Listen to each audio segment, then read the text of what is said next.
Well, folks, another rough one. Another rough one for our beloved New Jersey Devils, and I'm so deflated. Oh, welcome back, Devils fans. It is your host, Ace, here on Running with the Devils, where we are talking New Jersey Devils hockey all year long. Please hit that subscribe button, smash the like, share with a friend. Thank you very much. And folks, I just need to compose myself for a minute here. I am at a loss for words here. I'm not surprised, but this is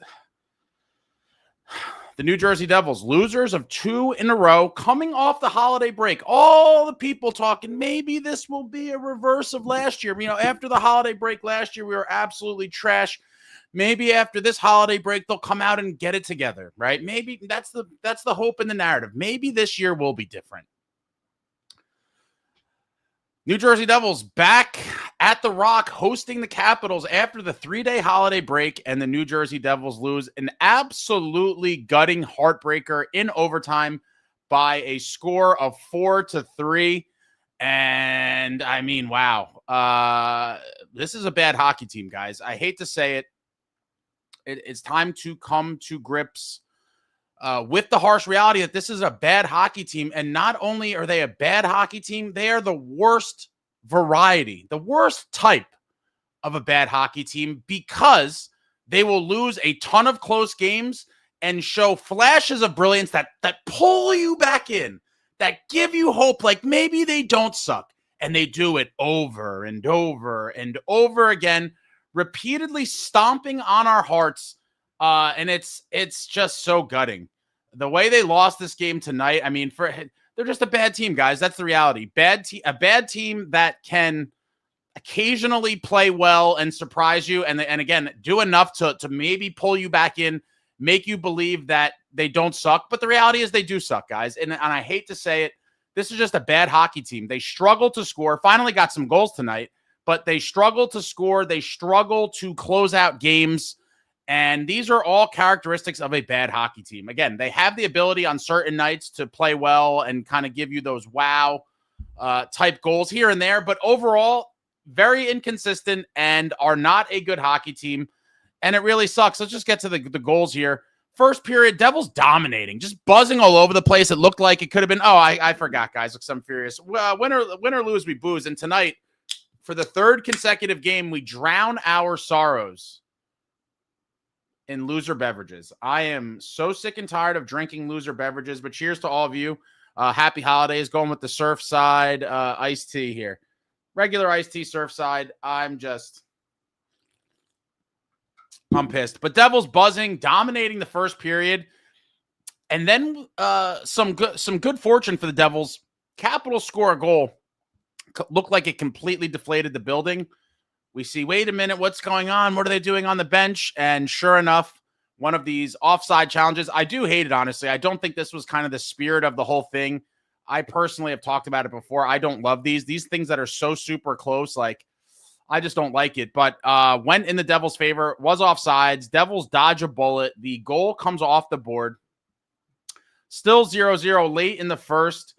And the worst type of goal, not only is it with little time left, it's literally no time left. With 0.4 seconds left, Ovechkin, the crafty veteran that he is, down low in the O-zone, he just whips it straight. Knowing that there's not a lot of time left, he whips it straight towards the front of the net, and Protas is right there for an easy tip, pops it right past Allen, and an absolute back-breaking goal for the Capitals with 0.4 seconds left. Give them the 1-0 lead, and they have a ceremonial puck drop, essentially. First period's over, Caps up 1-0. We get to the second. Devils on the power play, something that has not too many power play chances as of late, obviously, and not a lot of success for a very struggling power play. Shot on net from the point. Juicy rebound. The captain, Nico, gets the rebound, heads up play, gets it across to Bratter, who deposits it into the empty net. An easy one for Bratter.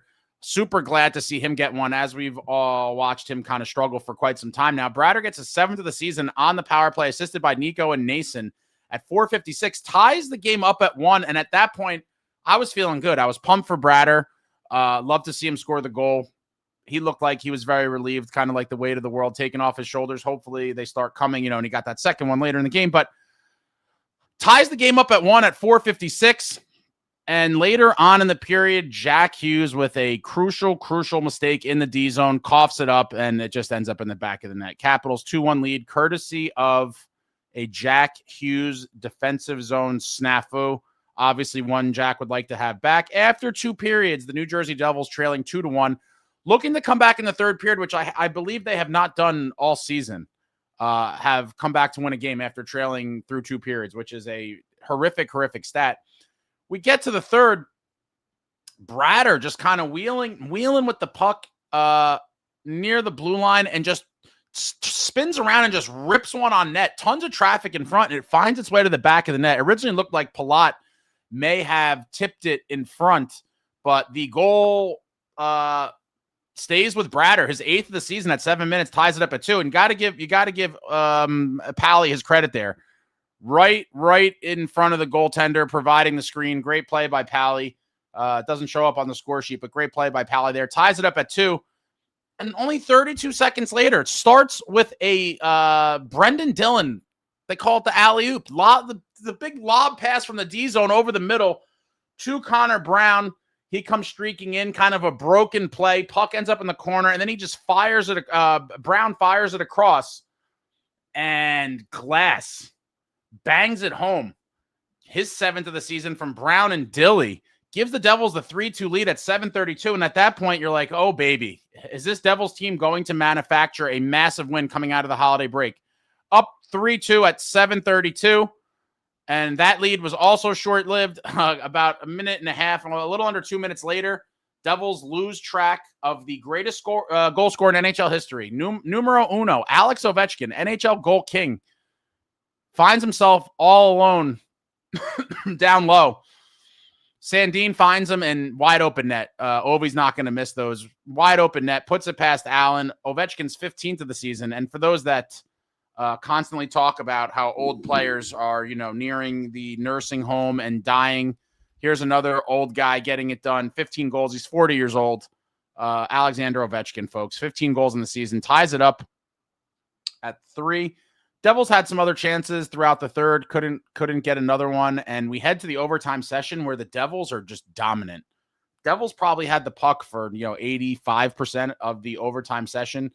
Got some chances, couldn't get one past Thompson, and then Chychrun just makes a great play. Comes streaking in, fires it on net. Allen makes the save. Chychrun follows his shot, flies towards the net, and bats it out of midair past Allen for the overtime winner. His 15th of the season. Gives the Caps the 4-3 lead, and the New Jersey Devils just another gutting loss on home ice.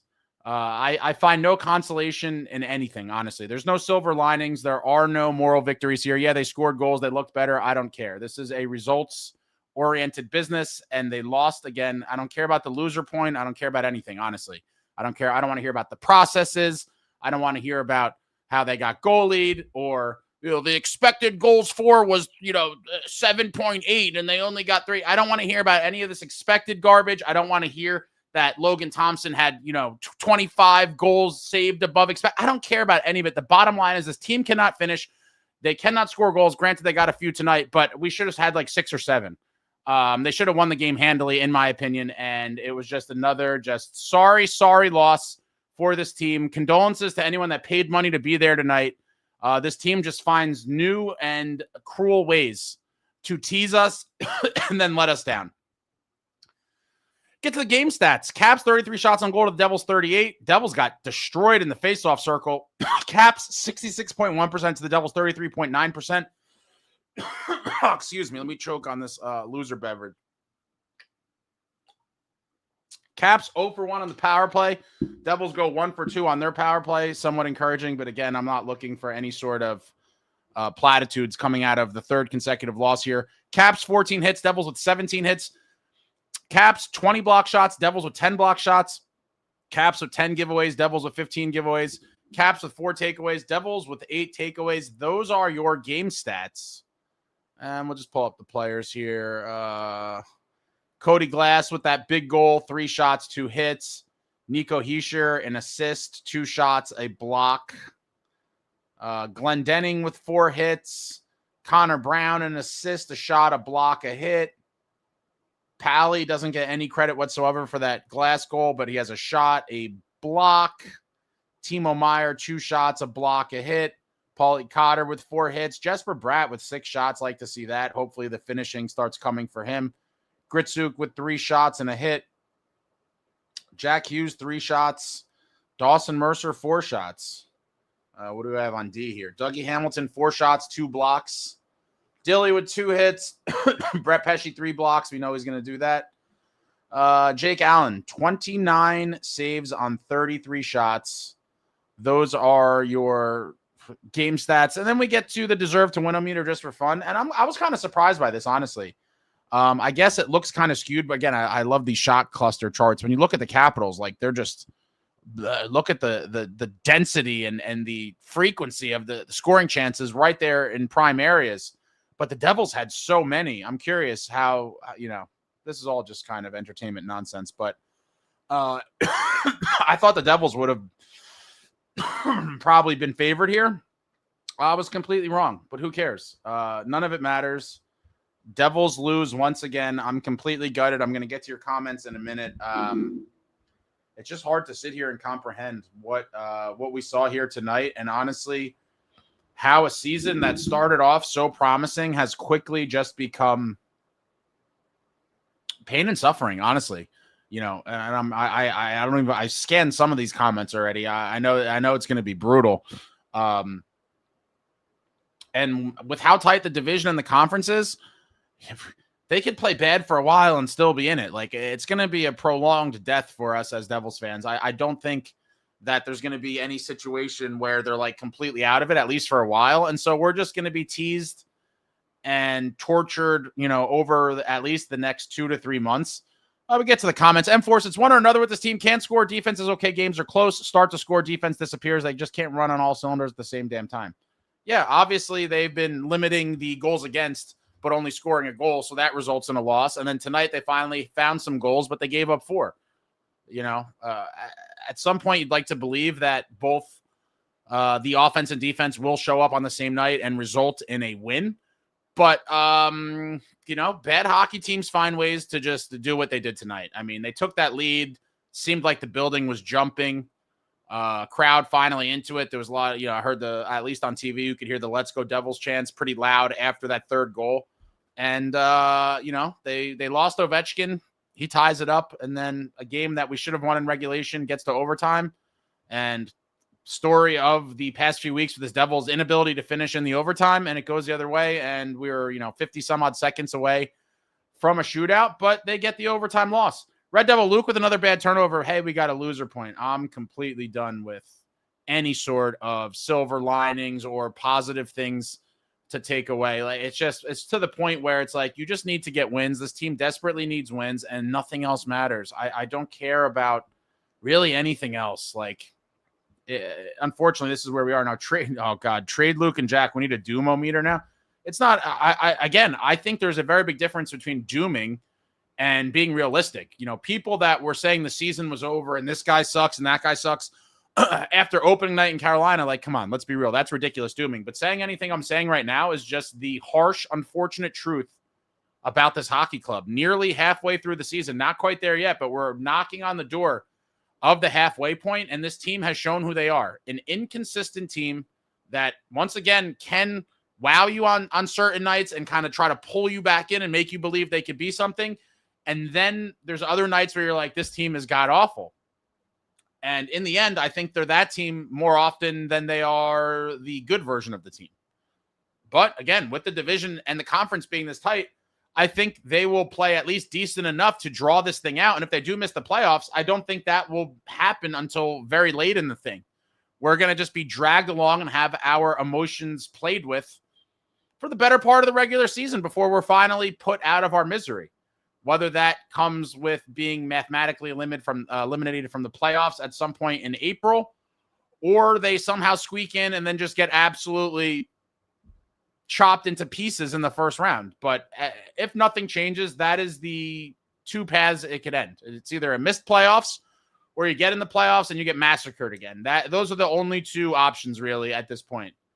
Devil Dog says, at least we got a point. Relax. The future is bright. That's right. Let me put on my future is bright glasses, guys. One day, this team is going to be good. One day. The future is bright. Logan says, this is a crazy take. Not sure what take that is. End of the day, this team needs to finish. If we're saying they don't have the guys for that, fine, but I don't buy it. Team needs to drive the net more. Well, I mean, I don't know what you need to buy it, Logan. The results speak for themselves. This team struggles to score goals. Tonight we got 3, but like an earlier commenter said, too many quality chances against, and we gave up 4 goals. It sucks. But this is what you're getting with this team. You are getting inconsistency throughout. Logan says you have to start blaming Luke too. I don't even need to start pointing the finger at individuals. Listen, I love all these guys. I am so pro player, probably to a fault. But there's so many guys underachieving, and it's just brutal. A lot of these guys look like they don't give a shit and that they're already eliminated from the playoffs. On some of these plays, you're like, buddy, the game's going on. What are you doing? David says, who cares about the goals? Honestly, no need to talk about them. We still sucked and lost. Yeah. It's Doomometer. Running with the Woods said Jack had the bad turnover, not Luke. Okay, so you're talking about, on that second goal. That was a horrific giveaway by Jack. But like I've said with Jack and lots of elite players in the past, those things are going to happen, and you got to live by the sword, die by the sword. It was a horrible play. Bobby, thank you for the super. What's up, Ace? I have no words to this loss. I love Dougie, but he looked absolutely terrible tonight. This is a game we needed and should have won.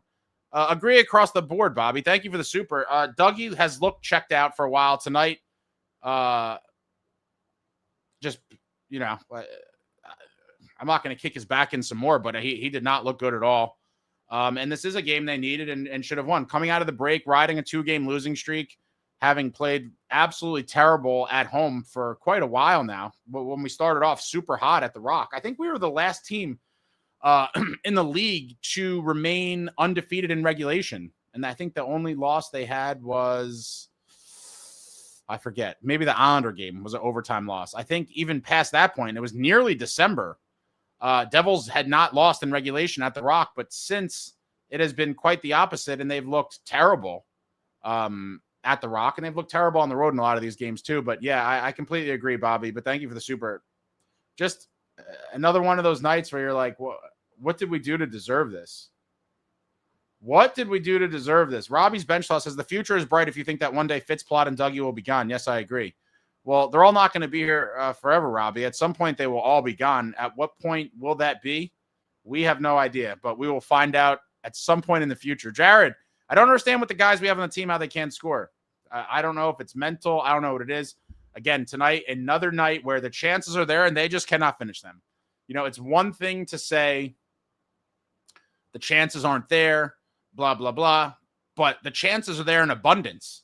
And this is another thing that I've kind of said for the past few games.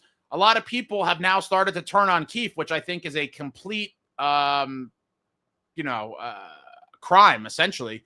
To have any sort of venom towards Keefe, I think is just misguided hatred, because in the end, if his system was so defensive and these guys were never getting chances and all that kind of thing, then fine. I think you'd have somewhat of a leg to stand on. These guys are getting chances nonstop and they cannot finish. I don't know how you could blame a coach for that. I just don't agree with it at all. Dyer, distressed. They don't even practice, so I don't know how they're going to start shooting better.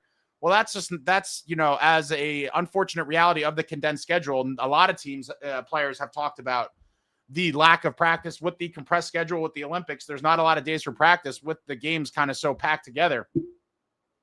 Every team's dealing with that. Logan, when Nemitz is back, Dougie needs to be a healthy scratch.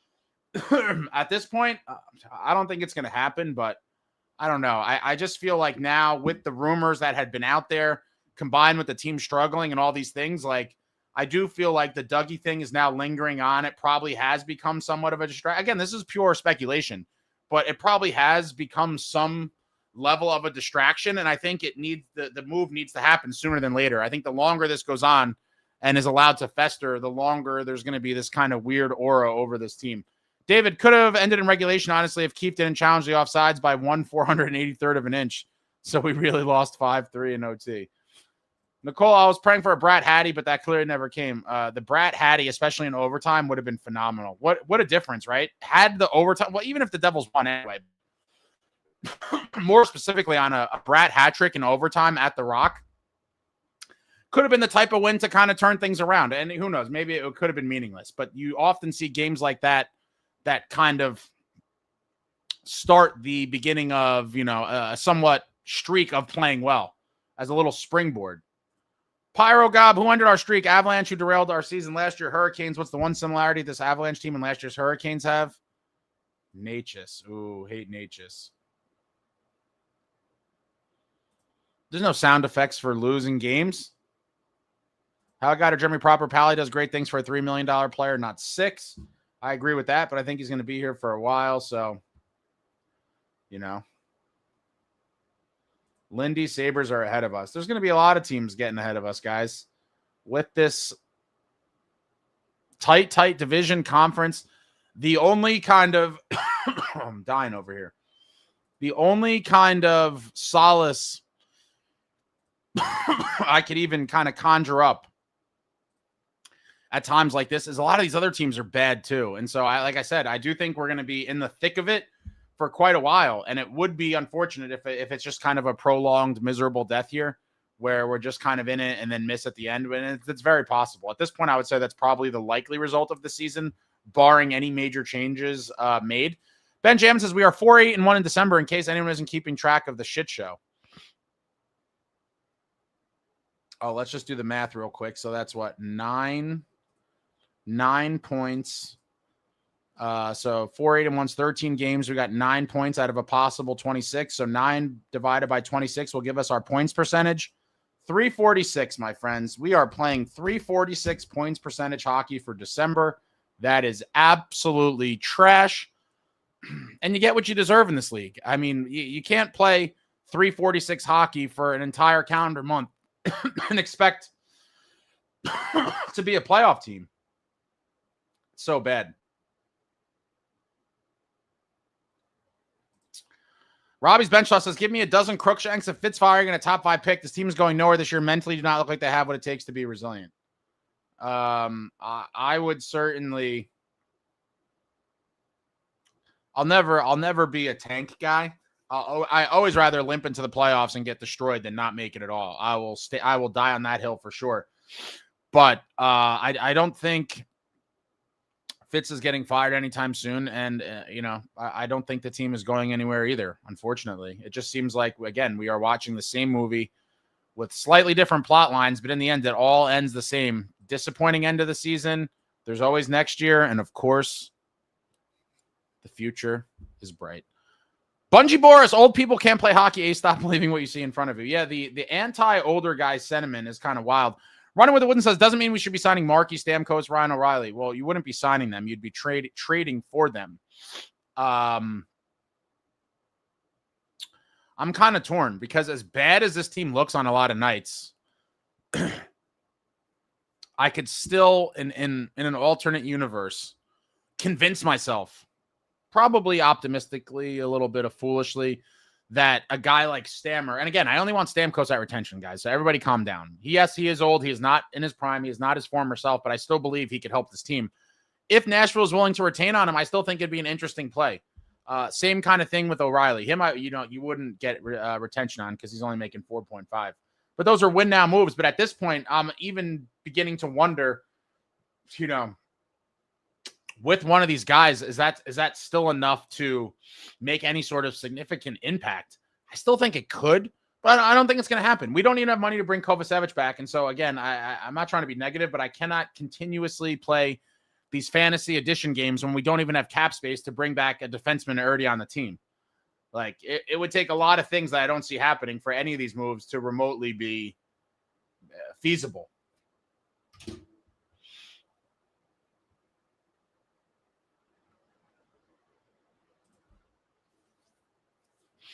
What's going on, Nicole? I mean, we did have more shots on goal, but we need to get the puck in the net or it means nothing. Yeah, you can have 100 shots. In the end, all that matters is how many goals you have on the board. And the Capitals had one more than the Devils tonight, and that's it. Another terrible loss. Richard says the team stinks. M can't stand you. We dominated last December. Bungie Boris says, someone on the Devils subreddit thinks we could trade Bratt and Mercer for Brady T. Oh, Bungie Boris. I will tell you, whoever thinks that on the subreddit is misinformed or drunk. The Ottawa Senators would absolutely laugh you off the phone with that trade offer.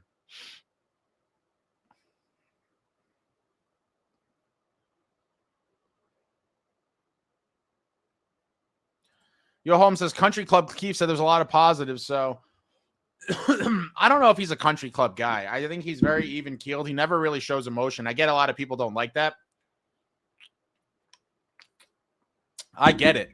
But he makes a lot of, like, very pointed statements while calm that, like, shows his displeasure with the team, and I'd have to imagine that is conveyed to the team. I don't think that he remotely thinks this is okay. I think he's honestly frustrated with a bunch of things. One, underperforming players, obviously. First and foremost at the moment. And I think that they talk about things that just kind of get ignored and they're not facilitating in the way that he's expecting them to or instructing them to. And I think he's super frustrated. But again, the coach can only do so much. And to believe that, you know, he's the major problem or one of the major problems at this point, I think is just a kind of silly cope to then, you know, try to scapegoat another coach when you look at the constants for the past several years, and one of them is in the front office and your general manager, and you also can look at this core. I mean, it is what it is. Timu Meyer, this is a major organizational problem, and some fans don't want to face the truth. All these core players will succeed somewhere else. I could totally see it. I could totally see most of these guys going on to other teams and being part of winning teams. I totally can see it. But for whatever reason, and I have my theories, I don't think that a lot of these guys were properly mentored or kind of brought up in the league, if that makes sense. And again, this is just speculation, but a lot of our core players essentially kind of raised themselves, if you will. They did not have winning vets to kind of nurture them and walk them through the process and kind of teach them and instill wisdom. They didn't really have that. And so a lot of them kind of grew up together and came up without that. And I do think more so than ever. And as I get older and you look back and you hear the stories of, you know, not even just Devils teams, but other teams as well, they have that great balance with those veterans, those leaders. And I think these guys came up without that in place. And I think it was to their detriment. And so now we have a bunch of basically orphan players who years are burning off their careers and they're kind of lumped together without those right guys ever put around them. And here we are, constantly underachieving. Constantly underachieving. NJ Viewer says 5-on-5, we're not good enough in the defensive zone. Jake has to make too many top saves. Logan says Devils don't drive the net enough. DJ Lion, I'm not Verizon anymore. Is that the screen name? You just have great seats. Can you imagine paying $1,000 for 4 seats second year to watch this garbage? No, I mean, it's tough, guys. It's a tough team to watch right now. And, you know, I don't have many positive things to say really, other than, you know, you hope that they somehow start burying their chances, but it's like, how many games are we going to say the same thing? Like, you know, yeah, they should have had all these goals, but they didn't. And it's just a constant theme. At some point, you'd like to believe it starts to swing the other way before it's too late, or with some outside help. But like, we don't even have the money for Kovacevic. So it's like, this kind of is the team. So are the answers to turn the season around in the room? And I'm going to say no. What have we seen at this juncture to believe that this team can consistently play good? There's nothing to indicate that. Nothing whatsoever outside of little sample sizes of a good play within games. And if you want a longer, like, you know, over multiple games body of work, all we have is the 8-game win streak. Are we going to hang on to that till the end of the year and be like, if only we could go back to that team? It sucks. Yo, Holmes, most all ex-Devils thrive somewhere else since the beginning of time. Running with the Wooden says, when you weigh more than 160 pounds, you get to the front of the net more often. Again, I do think, you know, I am an old school principle kind of guy in the way that I do like the bigger physical players, especially the ones that play with the snarl and that sandpaper. I don't think we've had anywhere near enough of that for years now. And I think it shows. A lot of people think it's a ridiculous sentiment, mostly the charts and graphs crowd. You know, you could believe whatever you'd like, but in the end, the results are the results. And this does not look like a legitimate, cup contender. It really doesn't. M. Cansani says no one who's making more than $1 million is getting benched, so forget Dougie being benched. I kind of agree with that. I don't see them benching anyone who's not like a bottom 6 fringe guy, and that wouldn't be that's just a lineup decision. It's not like a benching. Dieter stresses this team is allergic to winning. All right, I fell behind, guys. I got to speed up a little bit. Bungie Boris says it's going to be a repeat of last season where we make the playoffs and get bounced round 1, but that's fine because this team is okay with mediocrity. It certainly seems like that. I've talked about embracing the loser mentality, the losing mentality for a long time now. I do think it has completely plagued the organization and a large part of the fan base. I totally believe that. And it's unfortunate. A once proud franchise, how far we've fallen. But there's not much we could do here. Timu Meyer says the only 2 people who are accurately marked this team were SST and Woodson, the 2 biggest doomers, who very well may end up being right, but way too soon when they proclaimed it. And I've said this before, sometimes doomers end up being right, but you're still a doomer because you said those things before you should have. But they both did not like the team. That is accurate. Didn't have too much to say during the 8-game heater. DMW said, I doubt we'll make the playoffs. Yeah, at this point, it certainly seems like it's anything but guaranteed. As of a couple days ago, we were at like 39.2%. I'm dying. Let's see. I'm sure it went down now. We might be in like the 35 percentile at the moment. Let's see. Per money puck. Oh, we're at 38.8, 38.9. I'm not even going to pull it up. RME, the team doesn't hate to lose and needs to be more accountability. Bring in DeBoer and straighten this shit out before we miss the playoffs. Again, I'm not looking at Keith. I know a lot of people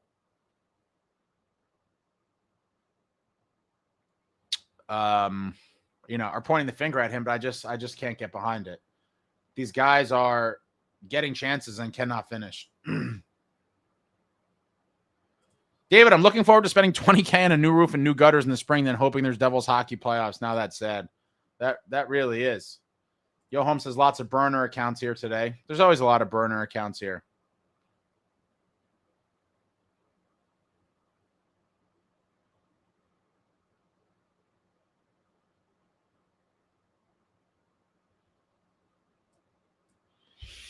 Alan, Ace, I am sure most of us should realize this is not going to be the coach we win with or most of these players. I really feel this is some sort of internal problem. I really think it is the coach's system. Alan, I cannot agree, sir. I can't blame the coach. The previous coach was blamed, Lindy. The interim coach, Travis Green, after Lindy, he took over briefly before Keefe. He was interviewed for the job. At some point, you have to say this group of players, for whatever reason, are not working out together, and to continually scapegoat coaches, I think, is ridiculous.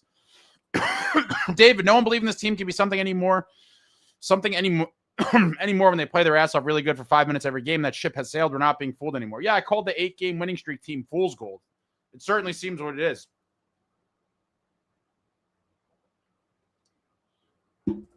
Running with the Woodson says, I never say anything positive and I've never been banned.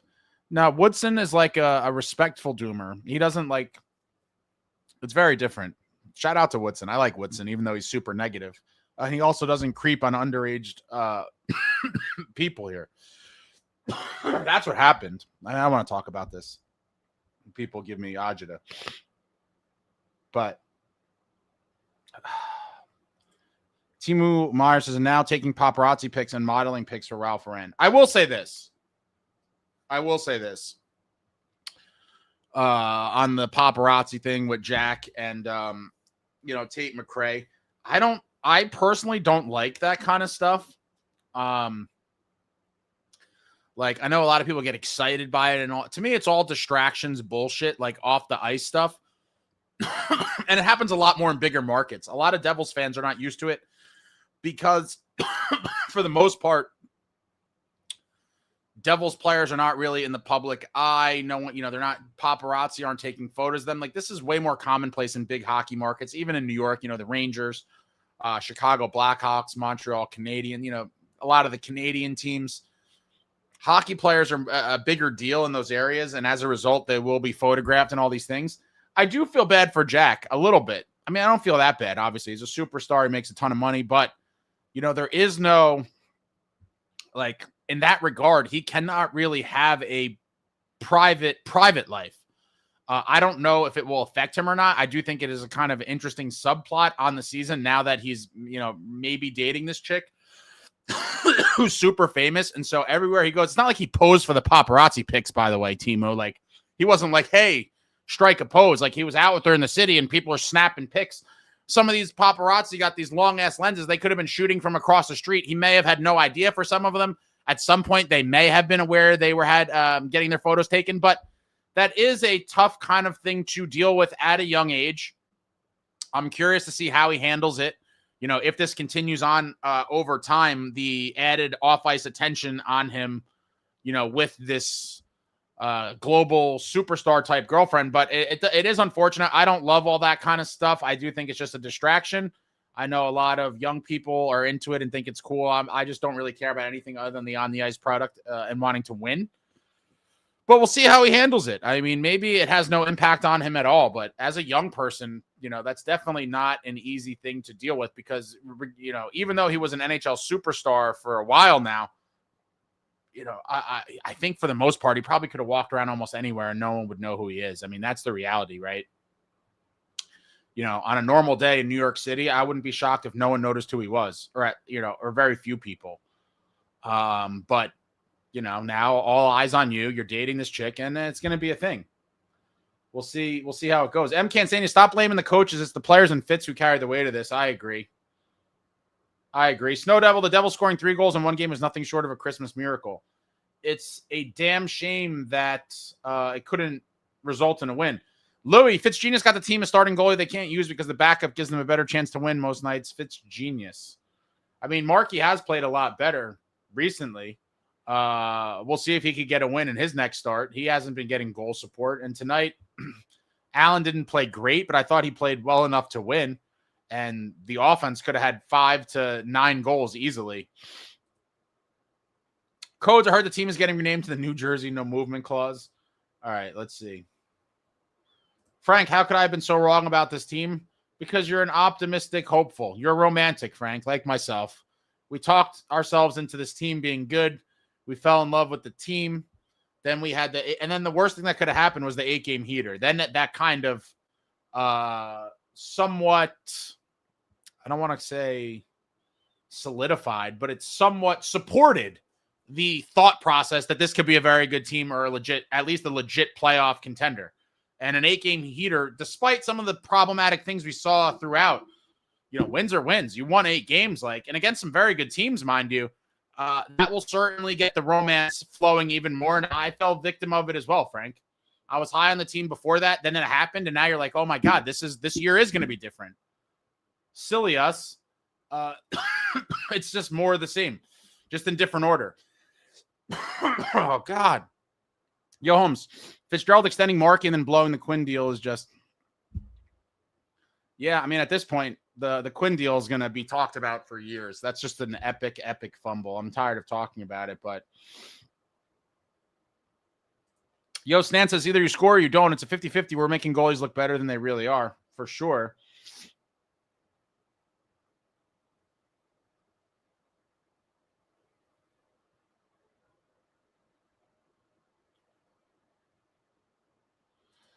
Justin says, if you're all going to dump all over this team every game, just go be a Rangers fan. This is ridiculous. Stop dumping on the team all the time. I thought they played well tonight. The point means something. Well, Justin, you're part of the loser mentality crowd, unfortunately. Obviously, the point does mean something, but it certainly does not make this performance tonight sting any less, at least to me. Like, cool, the point's there, but now you've lost 3 in a row. A game that you finally clawed back and took a lead in a third period that you entered, you trailing going into the third, haven't been able to claw back and win one all year. Finally get a go-ahead goal with 2 quick ones, tie it up, take the lead, and then you deflate the building by allowing Ovechkin to just creep down low, wide open. I mean, unfortunately, Justin, I cannot be enthusiastic or throw a party over this loser point.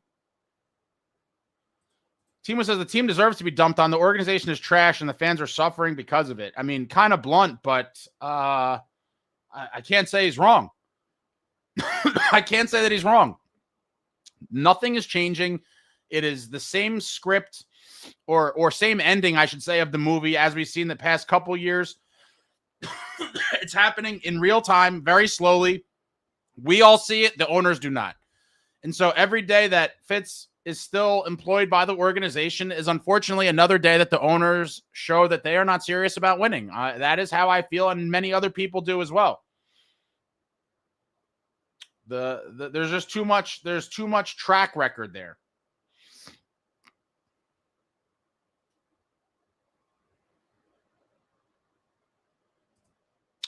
Saddam Hussein Fitzgerald, yo Ace, who's on the team longer, Jack or Nico? Request a trade, free agent, etc. Jack. Jack's on the team longer. Yeah, I mean, I don't like to live in negativity, but I said months ago, I think how this season plays out will have a lot to do with Nico's future outlook on potentially staying here or testing free agency. And if I had to say, as of right now, I am more worried than I was in the summer about it.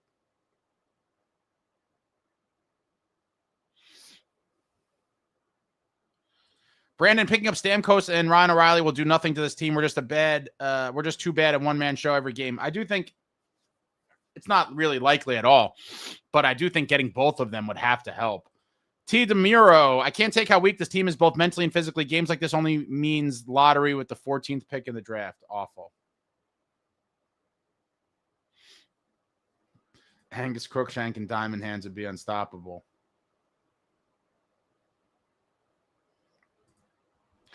Woodson says they said Jack yelled at the team after the first period and then helped Washington score at the end of the second.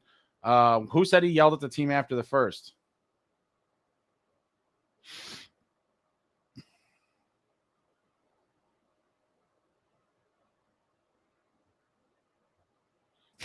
Wooden said Sens could have our whole team for Brady. That's kind of how I feel about it.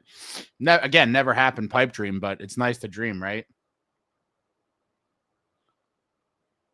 Yeah, I want to know that too.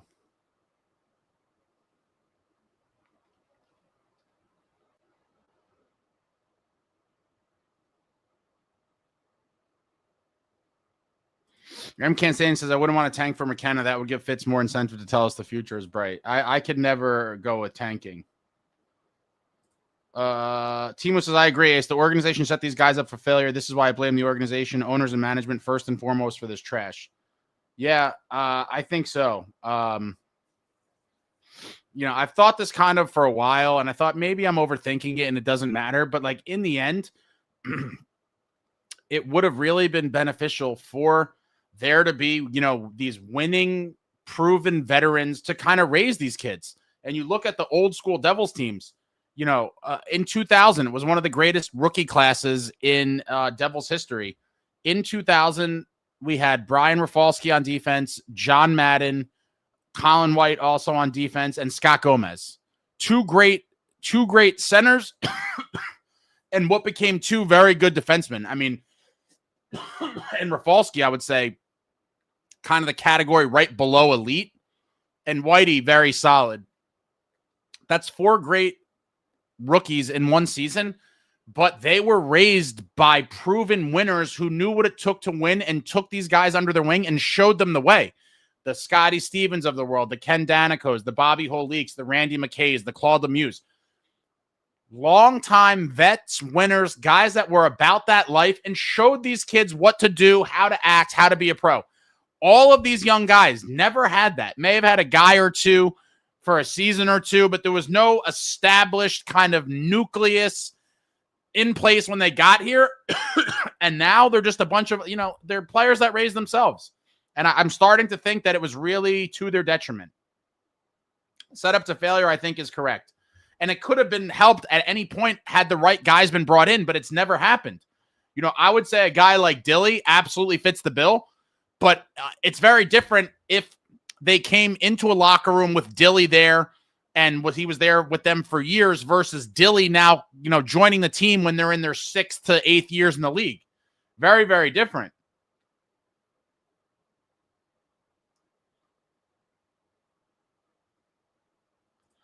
Pyro, talking of guys without leaders to grow up with, who was a damn good player who was around when Nico was young? I think Jack was drafted Taylor Hall, or when Jack was drafted Taylor Hall. Yeah, but that was very short-lived. Very short-lived. And in the end, no disrespect to Taylor Hall, he doesn't strike me as the type of guy I'm talking about. It's more along the lines of the Claude Lemieux, Bobby Holeeks, Randy McKay's, Kenny Danicos, Scott Stevens. I'll give a current player, Dilly, kind of that designation. Those types of guys, it's very important, and they never had it. And I do think it is now kind of coming full circle.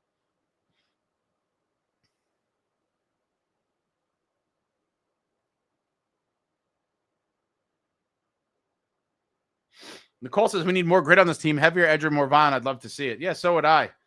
But dreams die hard.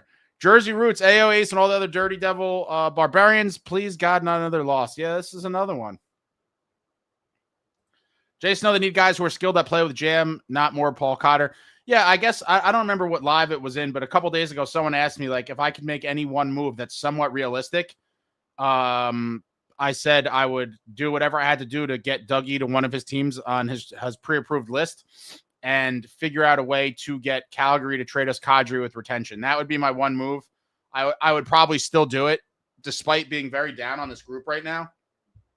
I do think positionally he fits a huge need at 3C, and the type of player he is and everything that kind of comes with it. I think he could be a big kind of spark plug to the group. But is that going to fix everything? No one player is going to fix everything. But I think that could go a long way in kind of turning it around. But that also begins with Fitz finding a way to get rid of Dougie. And it seems like it's going to be very difficult. Running with the Wooden says, I don't know how anyone could believe this team will make the playoffs this year. Nicole, our division is so close. That's the only chance we have for the playoffs. Yeah, I mean, they could kind of play mediocre hockey and still be in the running till the end. Mr. Snowford, nothing is going to change until Fitz is gone and some significant trades are made. Rinse and repeat every season, and it's gotten so old. Completely agree. I could not agree more. But, more of the same. That's the theme of the season. More of the same. We've seen this movie before. DJ Lion, listening to you, my wife told me to take a smoking 2 packs of cigarettes and drink a bottle of vodka every day, and you'll feel so much better. She loves me.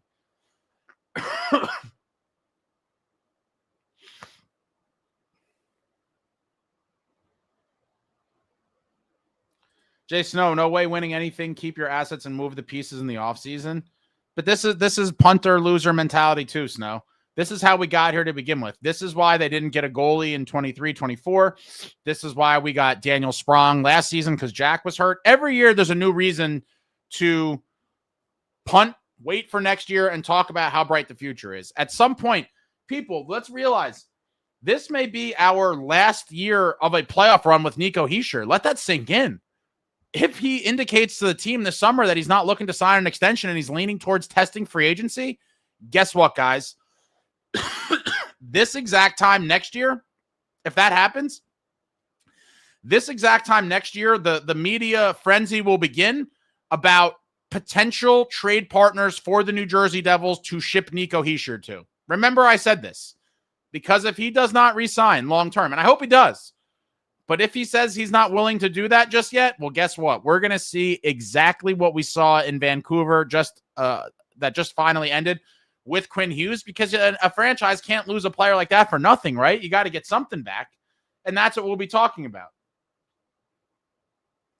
John Fay, I don't want to make the playoffs. I'd rather miss the playoffs than get embarrassed or swept. Ace, I know you'd like to make the playoffs, but I'd rather we just miss and not embarrass ourselves. Couldn't disagree more, Fay. That's loser mentality. Just get there and hope you could make some noise. But making it is 1,000 times better than not making it, no matter what the result is. And it is also imperative experience and growth and everything for the team as a group. Playoffs over no playoffs any day of the week.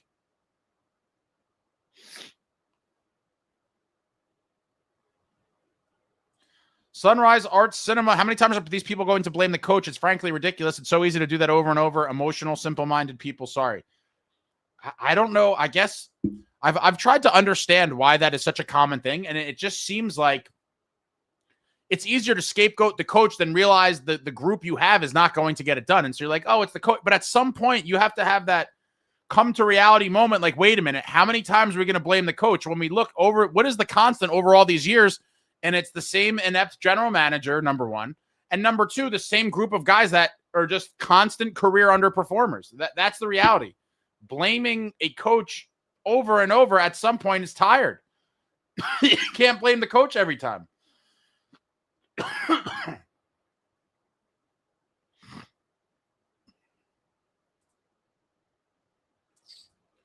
This team is not making the playoffs, sinking like the Titanic. I think it's going to be close.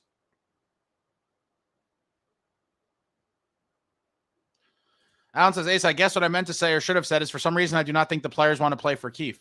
Well, unfortunately, they don't get a choice. This is your job. Go out there and play. You don't get to pick your coach. And what's so bad about Keefe?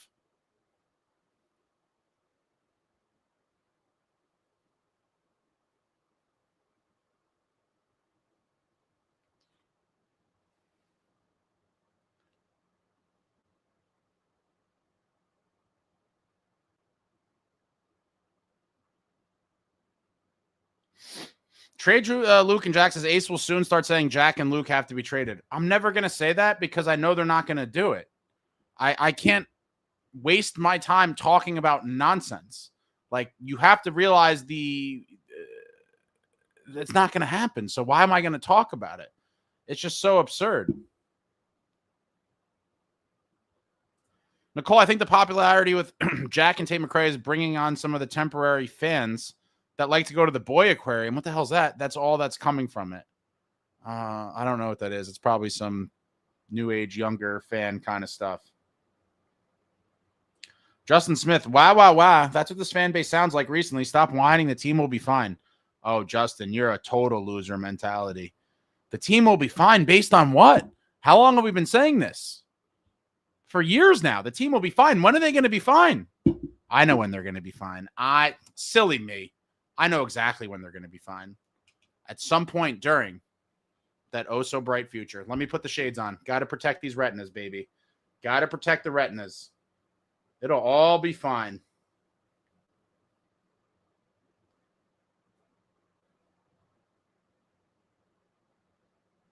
M. Cansania, sounds crazy to some, but if we get a top 10 draft pick, including the number 1 overall, Fitz should trade it for win now players. 1,000%. I wanted to trade when we had the number 2 overall pick. I wanted the Devils to trade that for win now help. And when a couple years ago they had the number 10 overall, I wanted them to trade that for win now help. And they drafted with both. And in the end, I think they both were I mean, not misses. Nemo is going to be great. But if you had traded a 2nd overall and a number 10 overall that we got Salayev with, again, that's not helping us. He's not helping us until some point in the bright future. Salayev, 19-year-old kid. What would this team look like today with the pieces we were able to get for a number 2 overall and a number 10 overall? Think about that. Who could we have had? I'd imagine a lot of different guys. And everything would be different, but that's not the case. We're obsessed with draft capital and talking about the bright future. Robbie's bench toss, 8-game heater to sub 350 hockey in December is a definition of inconsistent Jekyll and Hyde. 100%.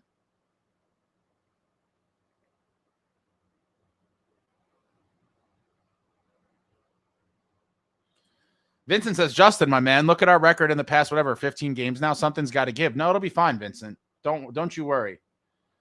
Don't you worry. Jason, no, the 1 point is garbage. The team is an utter disaster. That's kind of how I feel. I'm not going to celebrate a point. David Ace, I see your passion for this team. I hope this doesn't happen, but the Devils could lose 10 in a row and you'd still come on here to talk about it. Of course, I'm going to come on here after every game. I love this team. As much as they stomp on our hearts repeatedly, I'm going to come here after every game. It sucks some nights, and it's been really shitty as of late.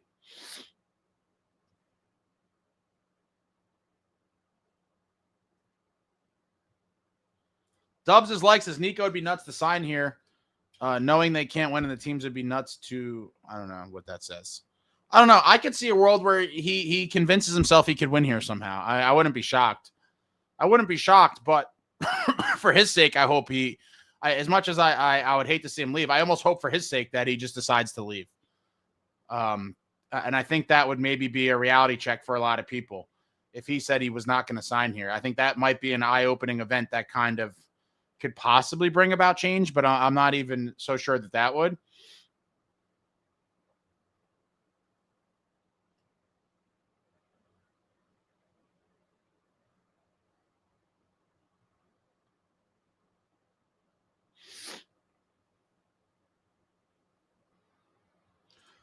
Snow Devil says, I do think Keefe's system is better suited for other groups. However, the real issue is management ownership. Completely agree. Completely agree.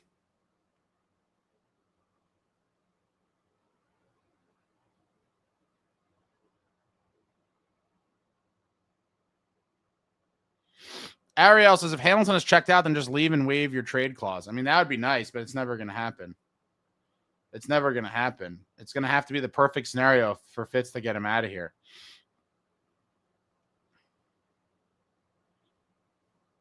Jason, no, they're not going to waste picks when they're out of it by the deadline anyway. But here's the thing. You shouldn't have to wait to the deadline. Like, we've all wanted help for weeks now. For weeks. And if you're telling me the cap space is never going to be open, which it certainly seems like, then fine. It is what it is, right? Then we're stuck with this team till the end anyway. But wow.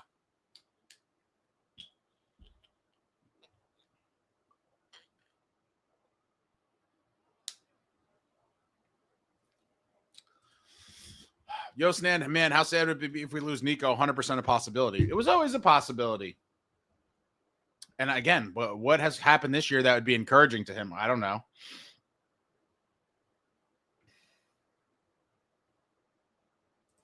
DK Jersey Devil says, if you can make the playoffs, make the playoffs. You never know when a goalie gets hot and you go on a run. Completely agree. Just get in. Despite, even if you believe the team has no chance, like, just get in and hope for the best. That is always a way better outcome than missing the playoffs is just disastrous. And now, I mean, the thought of missing, I've started to try to wrap my head around the idea that this team is not going to make the playoffs, and just to try to kind of keep my expectations in check. But my God, I mean, if they don't make the playoffs this year, heads should roll beyond anything we've seen before. It should be the largest single season organizational shakeup in the history of professional sports. It probably won't happen. Probably won't happen.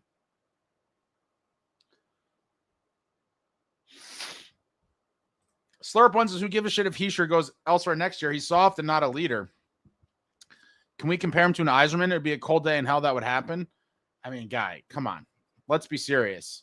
I disagree with the, not a leader, soft. Like, is he the most physical guy? No, but he takes a good beating. I'll give him that. But, guys lead differently. We've talked about this a million times. I understand a lot of people want to see the Scott Stevens type leader. Like, he's not that.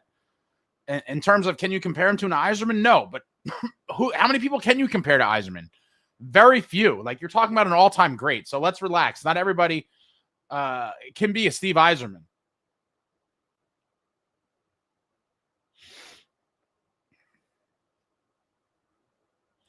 Zombuza says most of these players are on their fourth coach. How many coaches do they don't want to play for? Yeah, at some point it's like it's not everyone else that's the issue. Like, you're the issue. And I've been there for a couple of weeks now. I do think this team is going nowhere without a lot of shakeup. Nicole, you don't know what the Boy Aquarium is. It's what a lot of girls are calling hockey because they go and watch the boys like fish in a tank. Ah, okay. So that's interesting. Is this like how old are these people that talk about the Boy Aquarium? Like in their young 20s, I'd imagine. Crazy Alex says, Fitz just needs to do something. We were all so tired of this.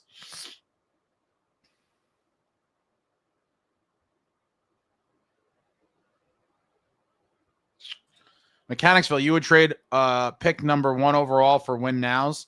No, I couldn't on the number 1, but I don't know enough about the draft, but I think McKenna is still the consensus guy. There might have been another guy that was kind of neck and neck with him, or at least closing the gap.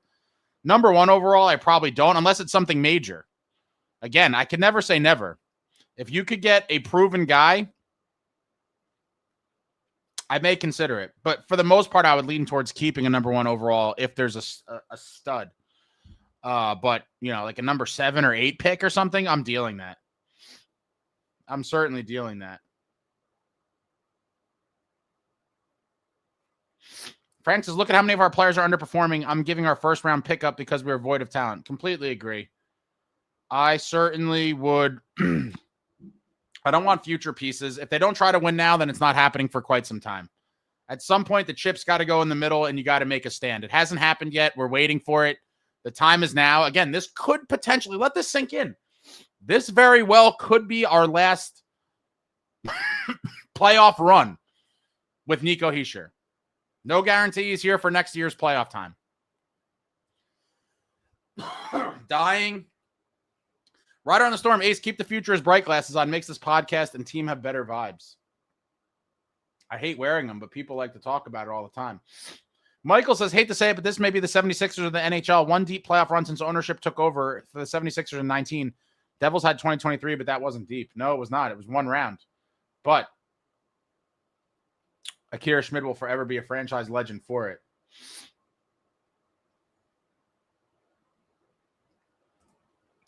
Swamp Fox. Should the Devils consider Jack and Luke to min for Boldy, Faber plus? Would give the bros what they want. Jack is better than Boldy. And Faber is better than Luke. Guys, they're not doing this. They still probably, listen, you have to get inside the psyche of the organization, or as the Canadians say, the organization. They still probably think they're going to get Quinn Hughes when in 2027. Like they still probably believe that's going to happen. Once Fitz botched the deal, he was probably like, all right, guys, it didn't work this time around, but don't worry. We're going to get him for nothing on July 1st, 2027. They're going to be super upset when they find out that was also bullshit. But I still think the team is fully in that mindset that they're going to get him, and they have no interest in trading the brothers to Minnesota. Furthermore, Billy Guerin is no fool, and Billy Guerin would not do that deal. He's trying to win a Stanley Cup, not have the Hughes trifecta. And so he has the best Hughes brother. He has some other lethal weapons on his team, and he's not interested in the brothers reunion. He's interested in a Stanley Cup. So he wouldn't do that deal at all. At all.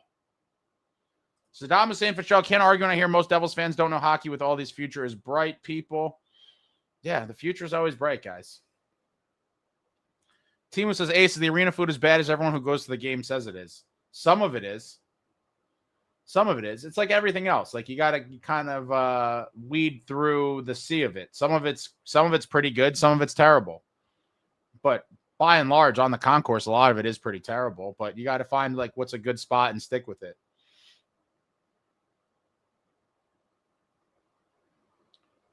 Justin says, not trying to piss you off, Ace, but I'm just trying to be positive about this team right now.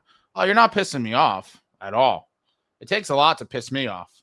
Although someone pissed me off really good after last game, talking about that people get, what did he say? He said something totally clownish. It was like, people get mad because I repeatedly talk about trading for older players that aren't in their prime, like as if being in your prime is a prerequisite to helping a team win.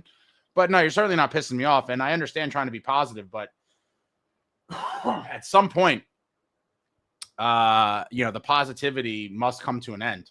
And I'm pretty much all out of positivity here. There's nothing to be positive about. This team has showed us over and over again who they are.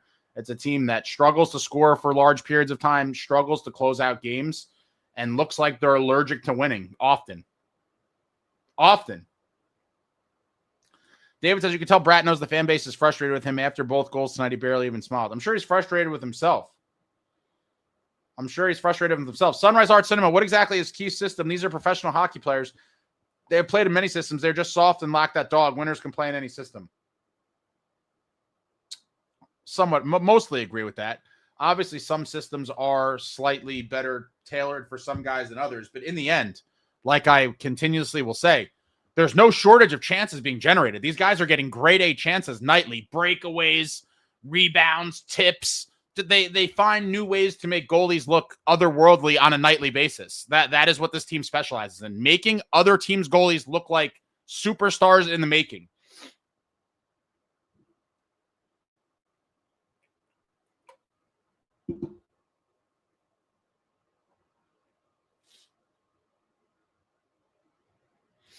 Hokage, the way they are currently playing, there's no reason to wait to the deadline. By that time, the season could be far out of reach. Not a GM, but something needs to change. No, that's why a lot of people wanted help early. I mean, there is no point to wait, right? But now, to your point, when nothing changes and this team continues to struggle, once the deadline comes along, everyone's going to start regurgitating the point of that. Some other people already said it this stream, and now I know that the spin is already kind of out there from previous seasons, and the people will take on the losing mentality of, why spend assets? They're going nowhere. And round and round and round we go. Future is bright. Don't use assets because they're going nowhere. And this is what has been talked about for years now. And instead of trying to make a push and build a winning team, we've watched all the years go by and other teams make their moves. And now we're staring down the barrel of losing one of our better two-way players, potentially in a trade next season before the playoffs if he does not sign an extension. And that's very real, very real.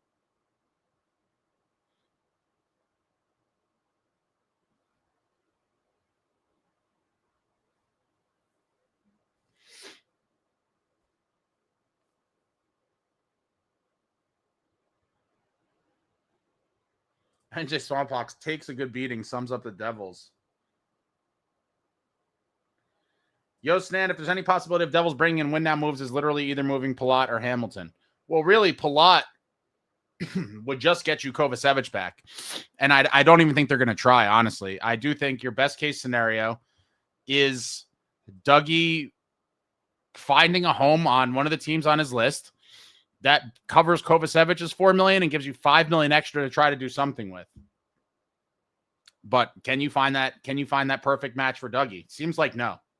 It certainly seems like no. Selected Boy, what's up, Devils folks? What's going on? Mario Alex says it's not that Fitz has to do something. We have to do something to Fitz. It's not going to happen.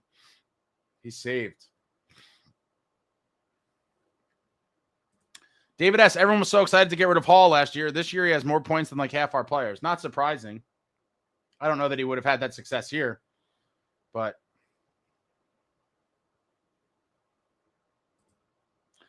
Meadowlander, you just witnessed the veteran team wait out the Euro ice dancers that are all show and no results and defeat us with straightforward north-south force.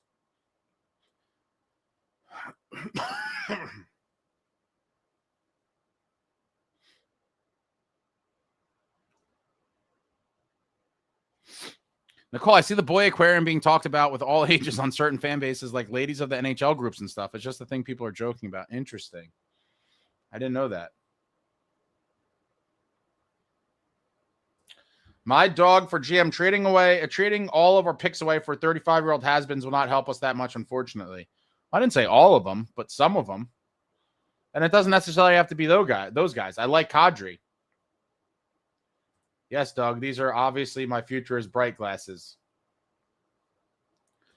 Timu says apparently Jim Hughes is running the team. I can't put that on Jim Hughes. I actually believe if he was running the team, we would see something happen. What's going on? Not doing great. Stickfig says, join the silver linings. At least Quinn is closer to his home state for the holidays, man. Crazy Alex, I don't think Quinn was going to move the needle that much. I will never know. I think he would have helped his team tremendously. He's a phenomenal player. I don't see how he doesn't make any team that he's on immediately better. And the Wild went on a little bit of a heater with them. Davin says, if Fitz doesn't make a move by or during the deadline again for another year, no way he doesn't get fired. Oh, Davin. Oh, Davin. To be young and naive, I used to think that way too, my friend, until I realized that the team's performance doesn't really matter that much in the grand scheme of things.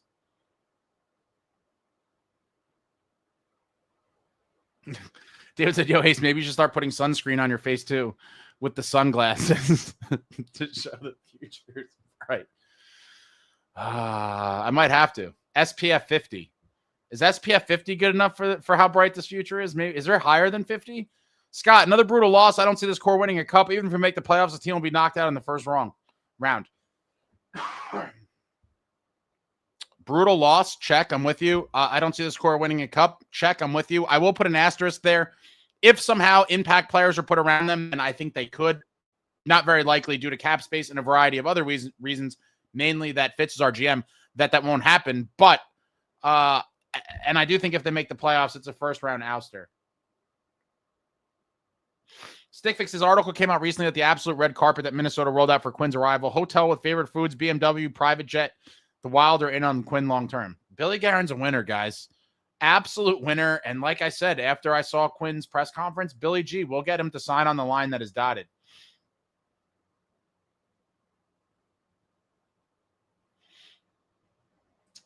M. Canstania Ace, if we get the number 1 overall and Buffalo offers Tage Thompson, do you make that deal? Oh, straight up. Is that I have a lot of conditional questions before I answer that. Is that a 1-for-1, the number 1 overall for Tage?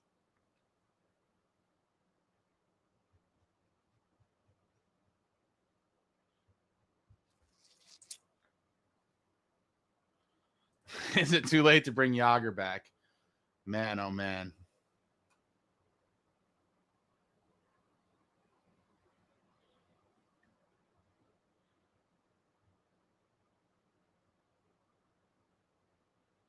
Ariel, this team sucked the energy out from our fan base, but that they are fantastic and consistent at doing. Yeah.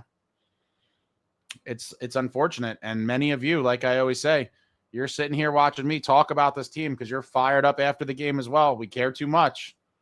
We care way too much. Another season of just pain and suffering. Pain and suffering.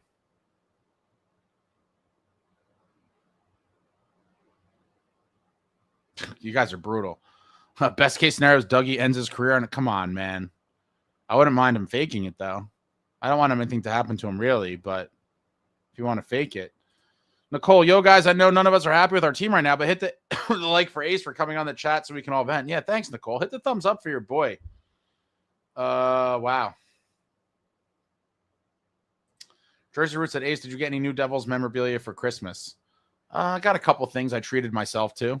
Santa typically doesn't know what to bring, but I always know what to get. Treated myself to a couple nice little Christmas memorabilia trinkets.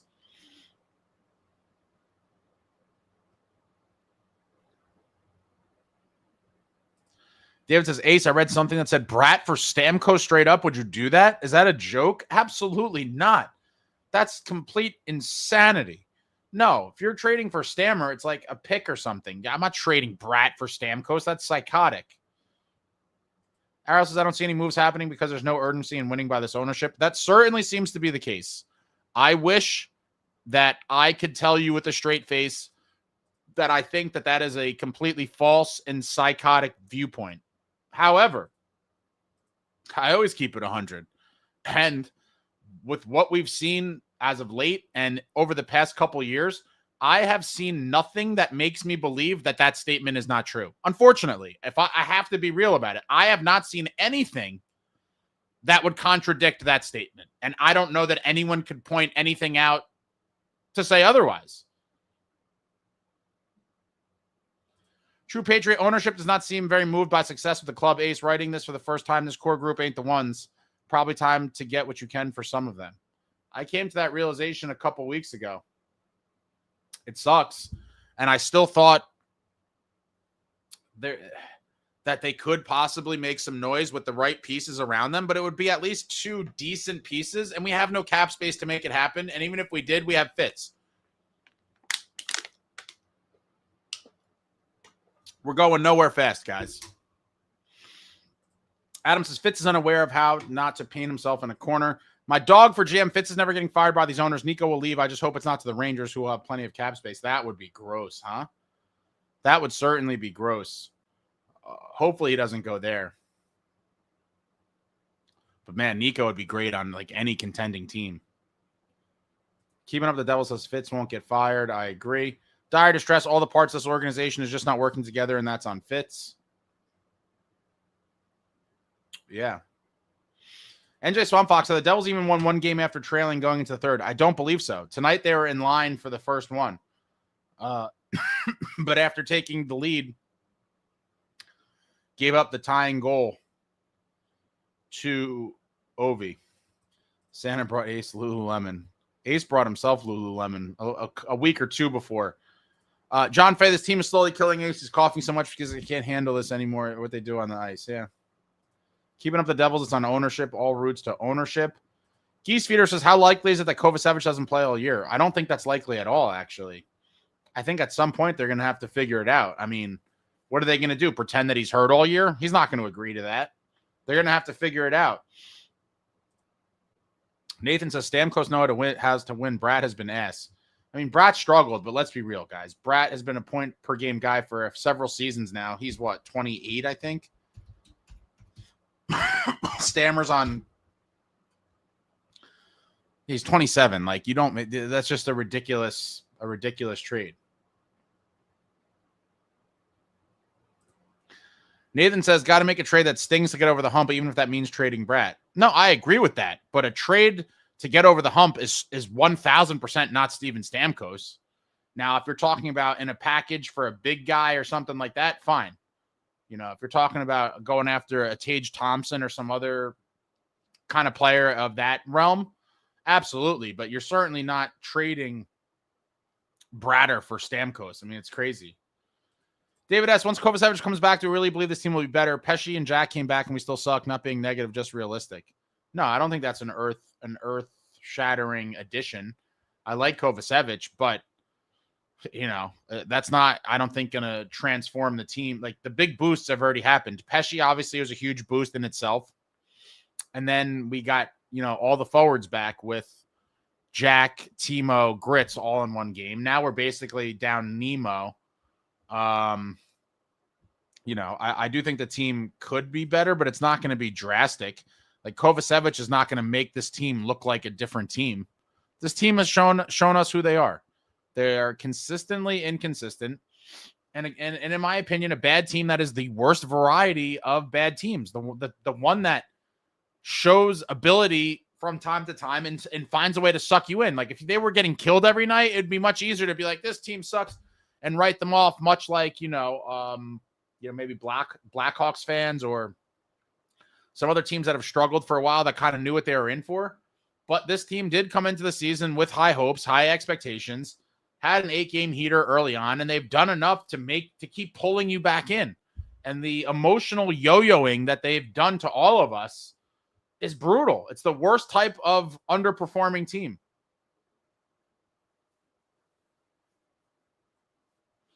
Mario Alex says, I've lost all hope and have now changed my mindset to thinking that we're rebuilding. Oh, my God. That would be a tragedy.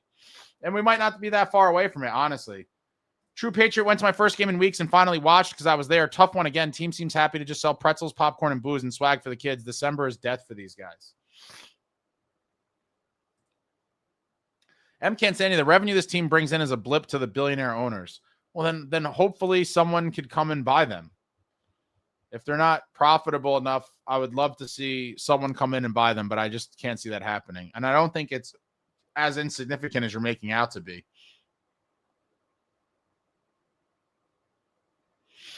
Snow, 4-9-2 since Thanksgiving is just unacceptable. Yeah, it is. Al Schneider, we're all asking for moves to be made. I don't trust Fitz to make those moves. He's painted the franchise into a corner with all the no trade clauses. We should be in discussions with Shanny now. He's on my short list, but it's not going to happen.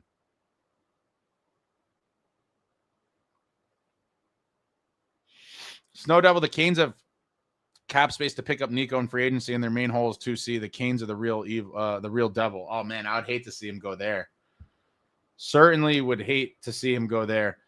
Wish they would sell the team to someone who cares. That'd be nice. We had some owners that cared about winning once upon a time. Dire Distress, if the right guy came in, things could change quickly with this franchise, but that won't happen. Unfortunately, I agree with you. Keeping up the Devils trade for Stammer with what cap space? Yeah, I'm kind of there. That's why I can't play these fantasy games. We don't even have money to bring back Kovacevic. So Swamp Fox said, if Jack yelled at the team after the first, who yelled at Jack after the second? I did not go tonight.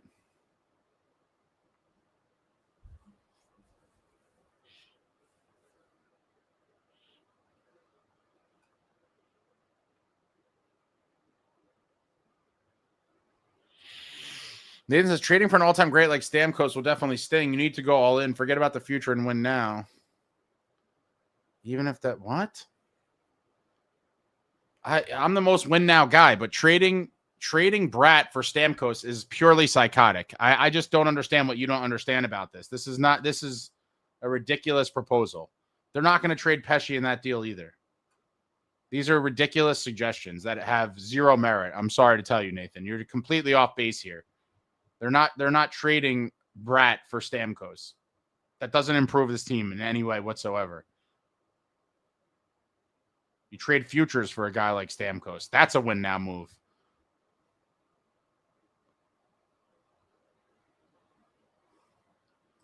All right, Alex says this season's cursed holiday is Thanksgiving.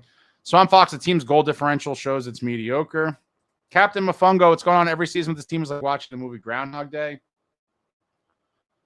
Jay Snow, everything about this team is mediocre. Swamp Fox, the Devils owners also operate the arena getting piece of events. Oh, I know. Prudential Center is a very, Prudential Center posted a thing. They're like the, I don't know, 9th or something most highest grossing venue in the world. I mean, that's their report card, folks. It's not, division banners or Stanley Cup banners or conference banners. It's how much money did you make? I mean, it sucks, but that seems to be the world we live in right now with this ownership group. Jersey Roots, what's Nemo's injury? We do not know. Meadowlander, here comes a road back-to-back set of games with Olivier waiting to close out the year for us. Yeah, that's going to be a chippy one in Columbus. What is going to happen in that one? I'd imagine that Dilly will be looking for revenge on, was it Perankov? I think that's his name. The guy that kind of suckered him in his 1,000th game and dropped him. He had to temporarily leave the game. And then I think he left again a second time. I can't remember. But that was a chippy one, got completely out of control, and I hope the boys are ready for war. David S., I wonder if Patrick Elias would buy the team.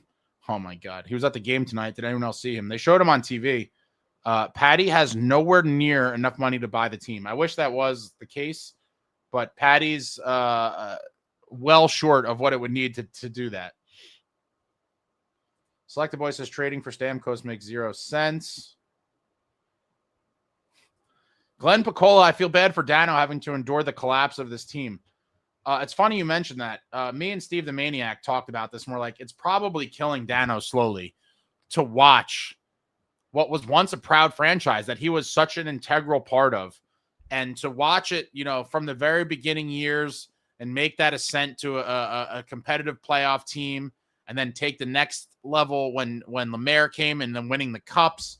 And then we got to the top of the mountain, and then it's just been a slow, painful descent into irrelevance ever since with just complete mediocrity.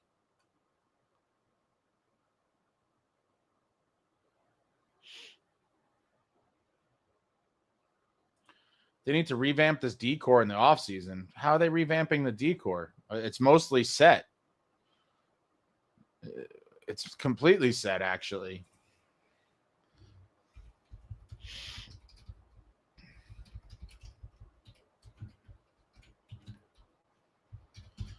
Let me just check.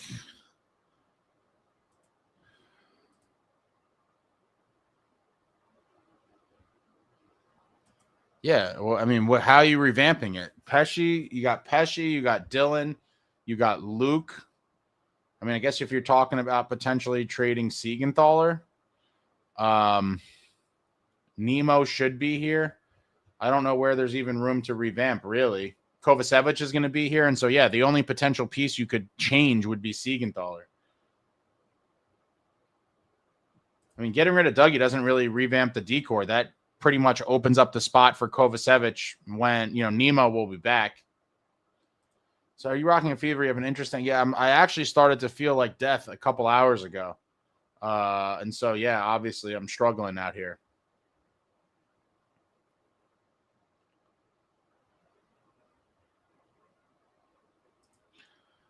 Pahadia is just dropping to say Keefe needs to go. He's made 0 adjustments and hasn't won anything. Since he took over, we're literally bottom of the league 5-on-5. Fitz needs to go as well, obviously. Again, I'm going to say what I repeatedly have said on loop. These dudes have had millions of chances. Millions! Breakaways, 2-on-1s, deflections, rebounds. At some point, you have to say this group is just not getting it done. Like, if the chances never came, then you would have a little more of a basis to go after Keefe, in my opinion. But when there's just hours of tape of these guys not finishing on grade A chances, at some point you have to say it's not another coach. It's that these players are not getting it done.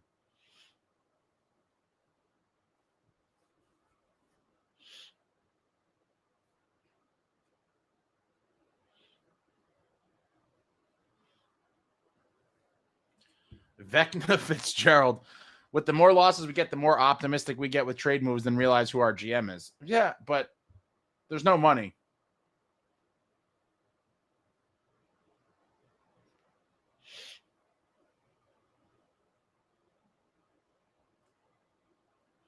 Snow said I'd keep Grits. I'd trade Mercer. Faye said, Grits, really? Grits, the dude just got in this league. If anything, as much as I don't want to, I'd prefer Mercer.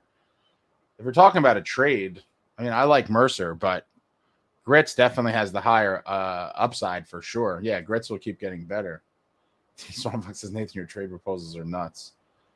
Maddie, would you do Pesci and something else to sweeten the deal for Stammer? It might sting, but this guy's a legend, has 3 cups, win now, and free up cap on defense. No, I'm definitely not trading Pesci. You can't trade Pesci. You see the impact he has. He's our best defenseman.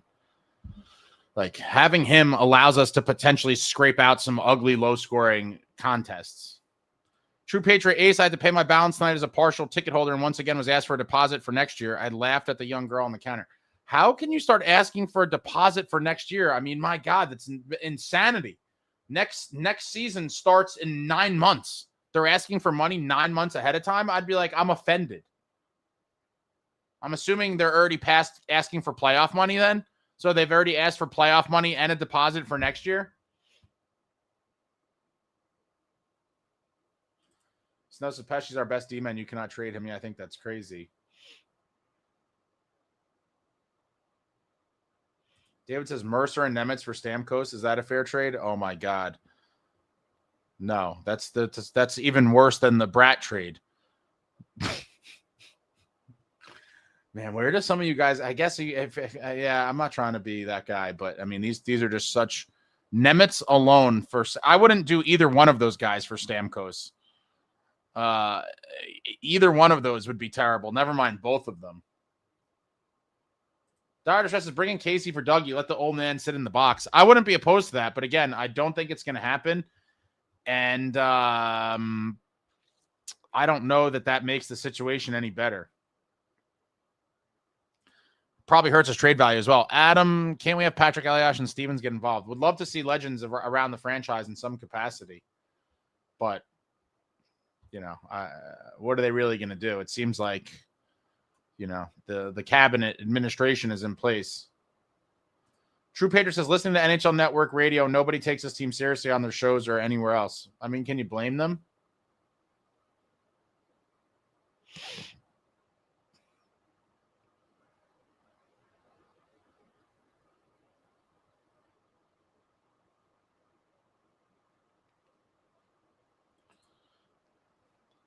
Dodonov and 2 firsts for O'Reilly. That's a crazy overpayment too.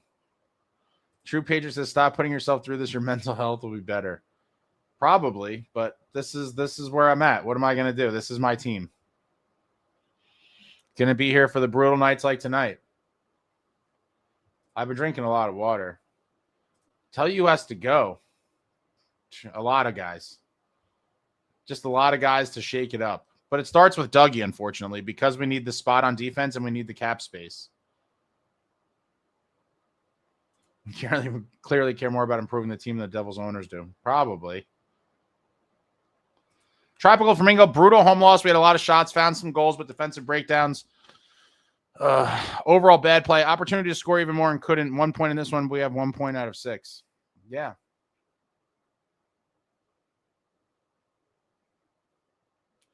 I disagree with this selected boy. He's not the player he was, but he's not washed.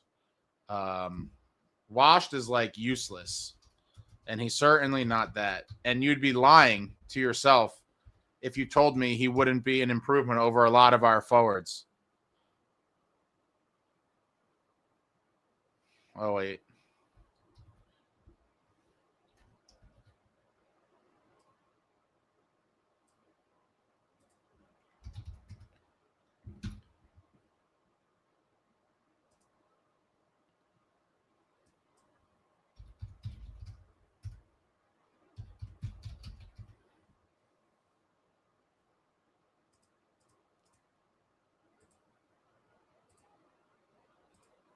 I'll show you washed.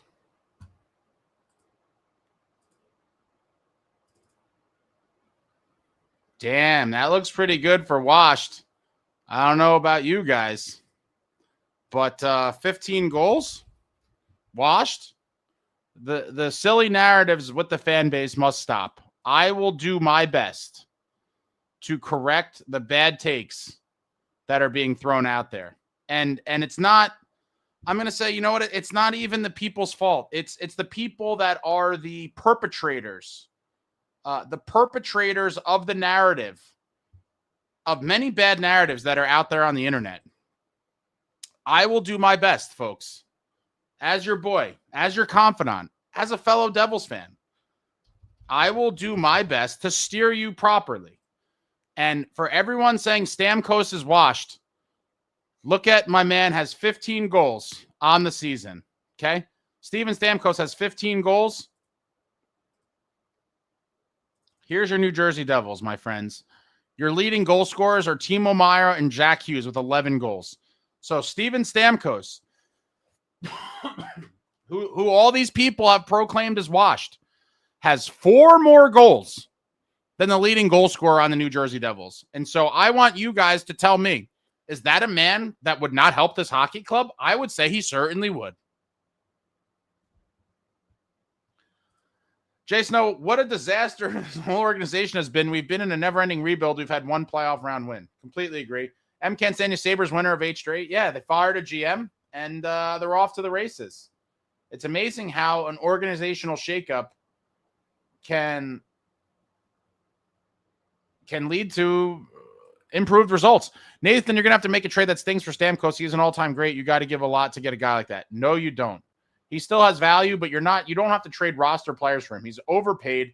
Now, if they start retaining on his $8 million, then you could consider it. We'd have no cap space, so this is all just ridiculous. But it would not take remotely what you believe it would take to get Stammer. This is not Stammer from 10 years ago. I certainly think he would help this team win, but he's not a guy you're going to gut your roster for. And I don't think any other team will either. Vecna says, I'd trade Mercer in a deal for a big piece over Ritz 100%, as would I. John Fay, can I ask what goes through your guys' heads when saying these trades? And I ask this with nothing but respect. They just, they don't know. Luke, Merry Christmas, gentlemen. Ace, I love that after another hard loss, you're going late. What can be said? Fire Booze Face. We could only dream. Jason, the organization completely has botched this rebuild. They don't know what the hell they're doing. Again, another statement that I would say, I have nothing to refute that statement. I have no credible evidence to refute that statement. And you could point to one of a billion things that would actually be supporting evidence of the statement. And as much as it hurts me and as much as it sucks, that is the reality of the situation we're living in right now. Alan says, guys, this is not Stamkos from 10 years ago. Yeah. I mean, wow. Justin says, if Stamkos is not washed up, he can still play. Tropical Flamingo, now we have 2 on the road before New Year's. Need to do what we did out west and win 2 on the road. Toronto, we beat up there this year. Let's get another one for coach, and Columbus is a massive revenge game. I'm a little frightened for that one.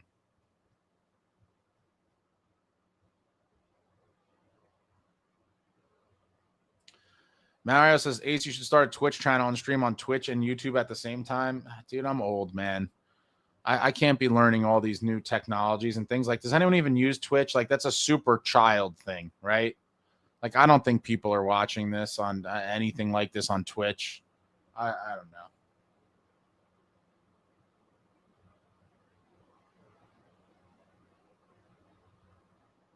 Luke, the only positives are one, the team can't score even with Jack. Two, can't blame injuries. Just hope Boozeface does make any terrible moves and is fired at the end of the season. I don't think he will.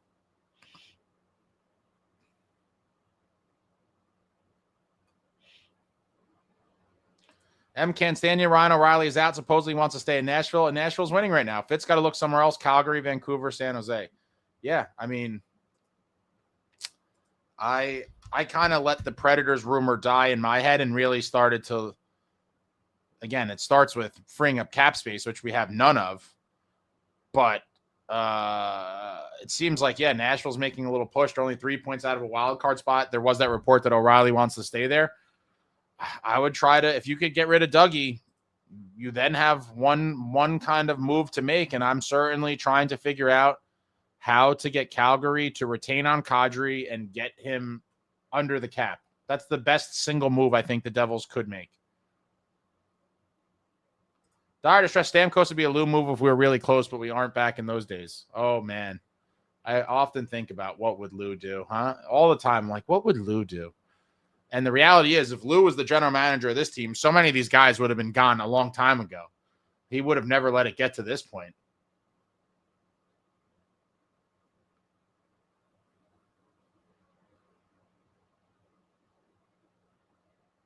Yeah. Without retention, I don't even consider it snow. But Stamkos has 15 goals more than anyone on our team. I just showed that stat.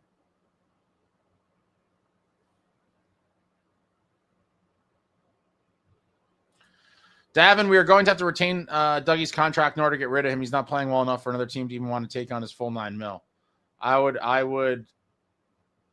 I mean, if you have to, you have to. But if you have the option of adding picks or something to not have to retain, that's what they must do.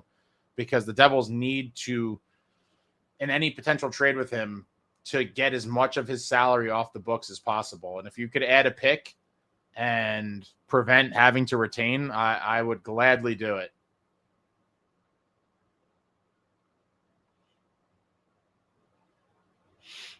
Tropical heartbreaker for us. We need to win games right now. It's Toronto and it's Columbus, and it's about scoring. We need goals. Let me look at the out-of-town scoreboard here. Edmonton and the Flames are in a good one. Oh, snap. Golden Knights up on the Avs 4-2. Islanders shut out the Rangers. Leafs and Sens in a crazy one, 7-5. All right, so the East Coast, the East standings. Let's take a look.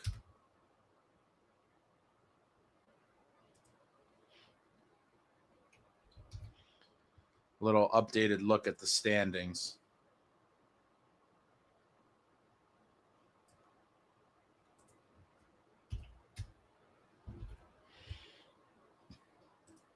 What a miserable night, folks.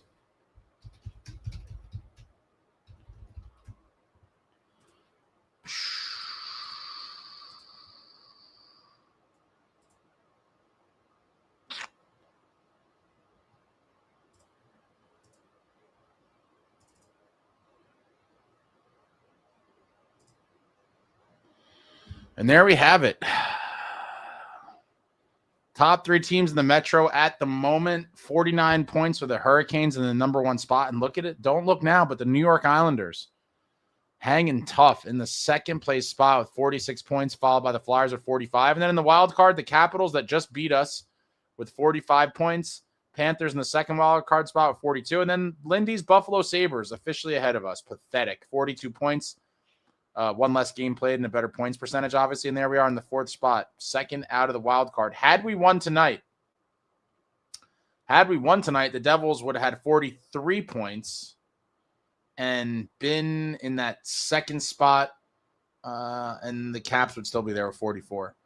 Could have been in a playoff spot after tonight. I don't get super caught up on this on a day-to-day basis like many people do, but I'm just more fixated on the fact that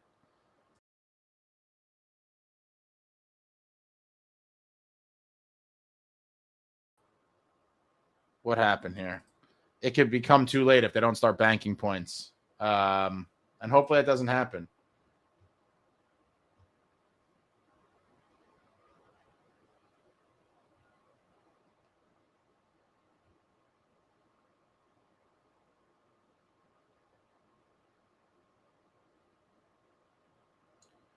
Michael says, just in case you forgot, smash that like for your boy. Appreciate that. Thank you. Hit the thumbs up. Hit the thumbs up.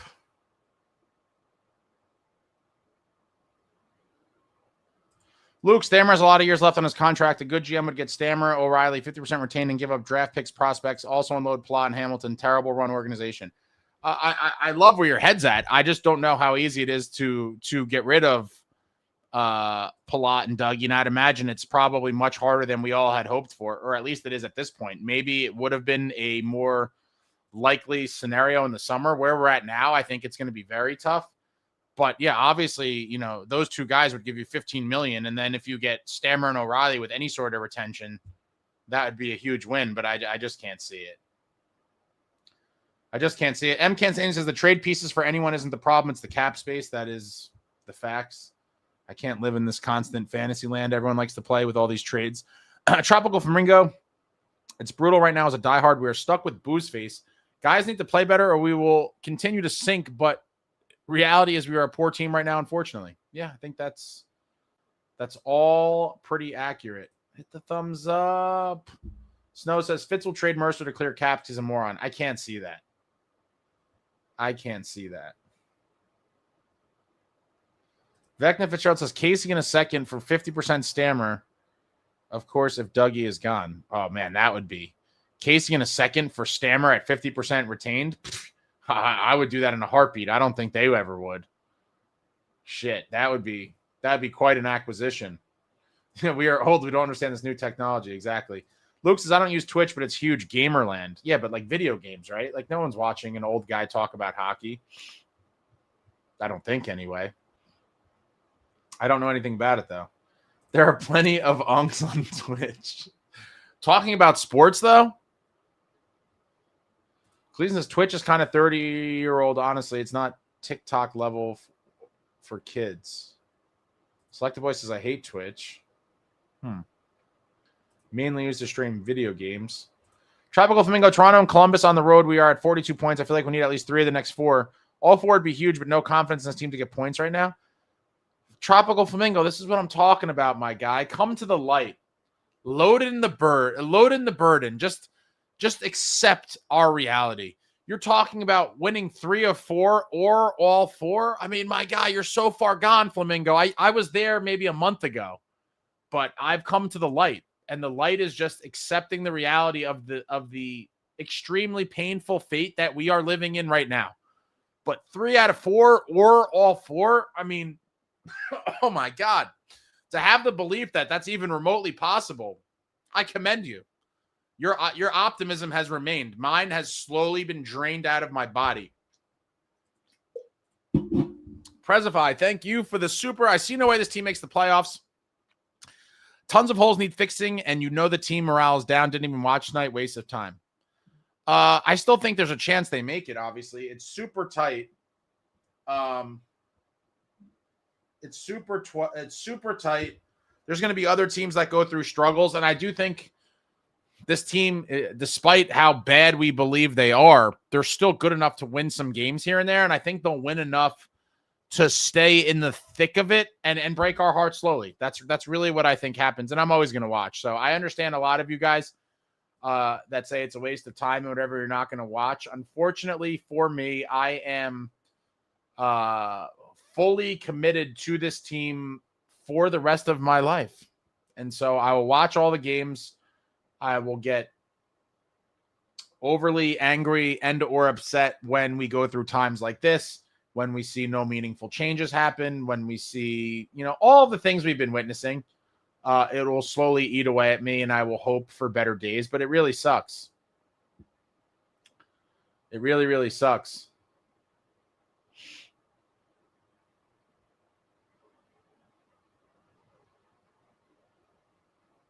Jason said the Twitch audience doesn't know what a Devil's Cup looks like. I would argue the majority of the audiences on all these platforms don't know what a Devil's Cup looks like. I mean, Luke, for all the Hamilton retained guys, true, but good GMs get shit done. Yeah, I mean, Chris Drury, for as much as Ranger fans talk smack about him, he was able to get rid of some contracts that he did not want.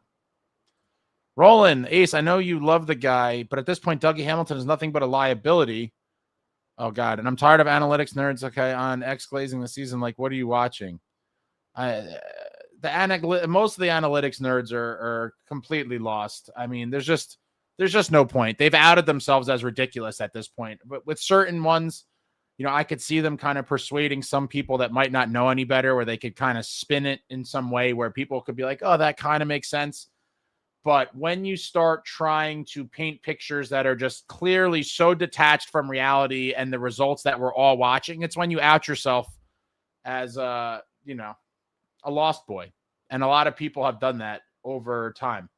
But I don't even want to look online anymore when it comes to this team, because it's all just depressing in one way or another.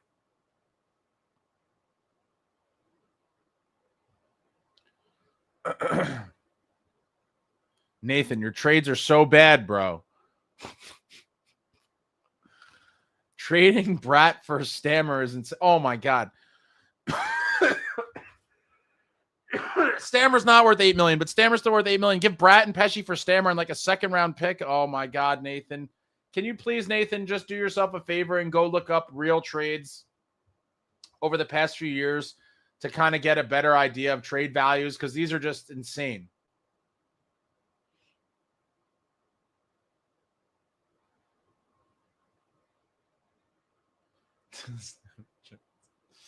I do think Stammer would help change the culture. I agree with all the positive points you make about Stammer, Nathan, but where I diverge from your opinion is that they cannot afford to pay first of all, they can't afford to pay anything. That's why we keep talking about Fantasy World. We have no money to even bring Kovacevic back. So from that point forward, it's even with retention, it's ridiculous to talk about Stammer. But even if we had cap space, it would be absurd to not, even remotely consider him without retention. Now, if there is retention and in this fantasy world where we have cap space, I would certainly be interested for all of the reasons that you have kind of put out over the past however long. I do think he could still produce offensively. I think he could lead the team. He's a winner. I think all that stuff is true. He could maybe help improve the culture. I think all that, but that does not come at a cost of trading guys like Bratter and things like that. Like, that's a guy you trade future pieces for. You're not gutting the roster to bring in Stammer at this point. That would just be insane. Take care, Faye. Snow, they needed to move Dougie in the summer. It certainly seems like that was the window and that they missed. I mean, and again, I can't kill Fitz for it because I'm fair. I try to be fair. And I told you guys in the summer, I was not a fan of trading Dougie at that point, largely because I was not convinced, as many of you were, that Luke and Nemo would just pick up the slack for him. And obviously Nemitz has looked incredible this year.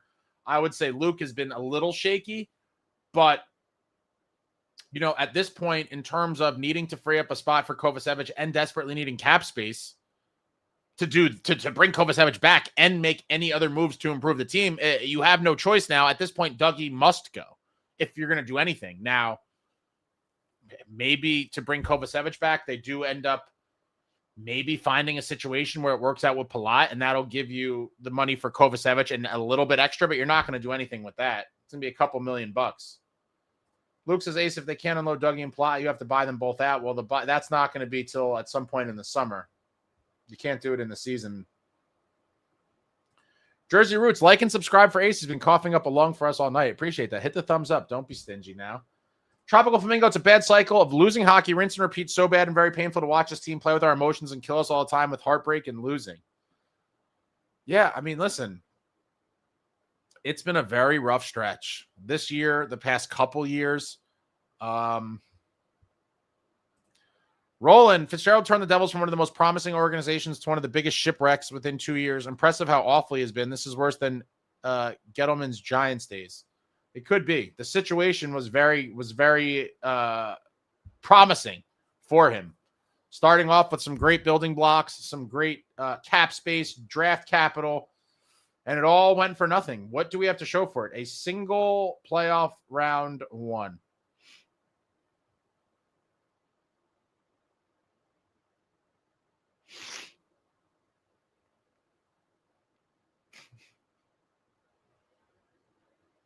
Snow Devil said Allen played well tonight. He was hung out to dry.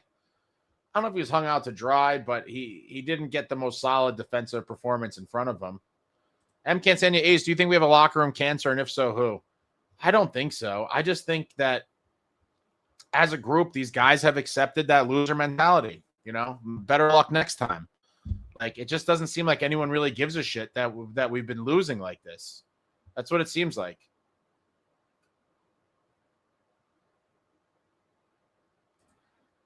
Bill, I would rather revamp the roster in the offseason with a new GM. I mean, I could see the temptation to believe that there's a new GM on the horizon. I sadly do not think that is the case. And so this is just more, again, just looking more towards a bright future that is never going to come. It really is sad. Snow said, I was even super young when the Devils weren't winning cups, but at least were winning cups, but at least I saw it. I feel bad for the young fans who only know losing.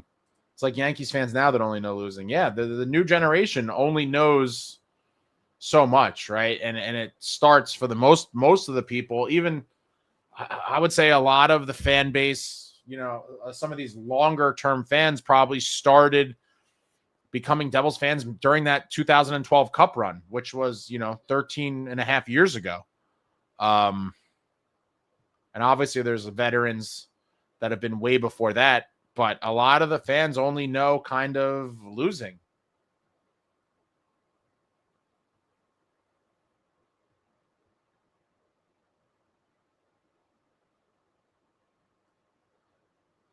Pulp Mystic says the team plays as if they're poorly coached, except we have enough experience now to know that it's not the coach, it's the core. That's kind of where I'm at. I cannot continuously blame coaches for players underperforming. The chances are there. And I don't know. I just don't have a good feeling about the group overall anymore. It just seems like we're at this point where the ending is inevitable. With no changes, we know how this ends.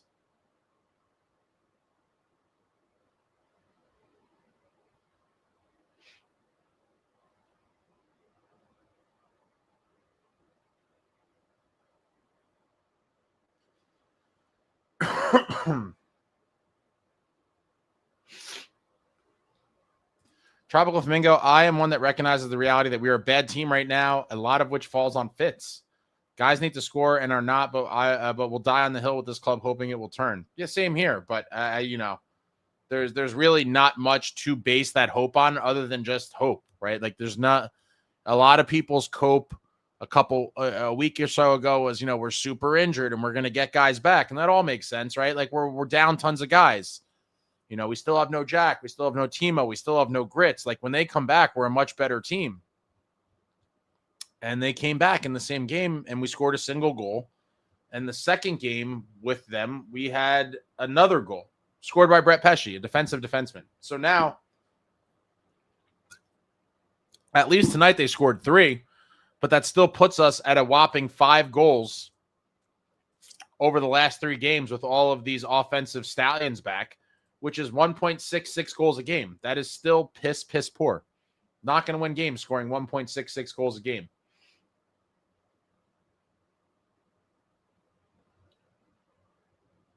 The Weightlifting Lab says these guys are a bunch of pansies. Unfortunately, softest team in the league by far. That they're probably among them.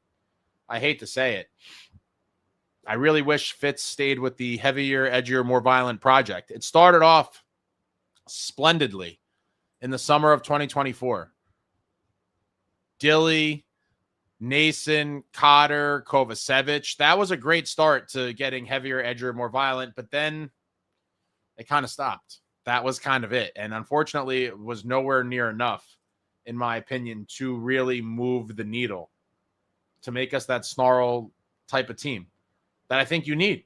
You need to go far in the playoffs. Fitz just picks a name out of a hat when he drafts. I don't think so, but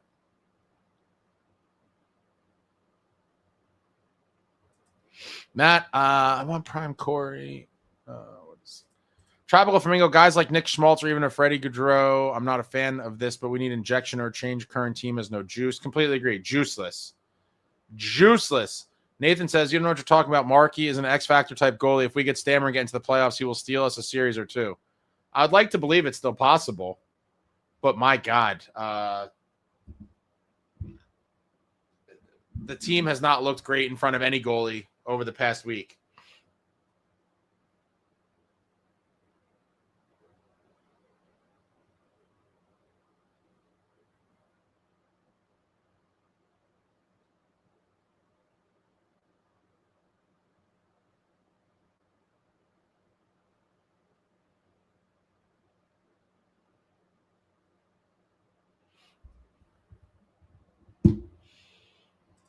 Devs says the two people I'd get rid of for cap space is Dougie and Palat.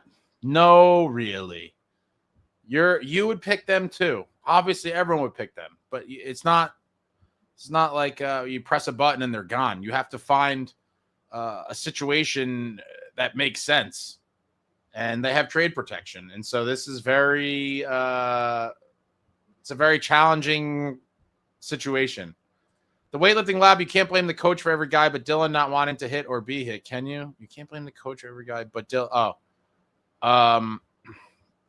Yes and no, but yeah, it's just to the point of, for the people that say the team is too soft, it's how can you say they're not? I mean, it just, when you watch the games, go back and watch that Columbus game. It was very telling, and it was a very demoralizing loss, in my opinion. Not only did we blow a 2-0 early lead, but then we got smacked around.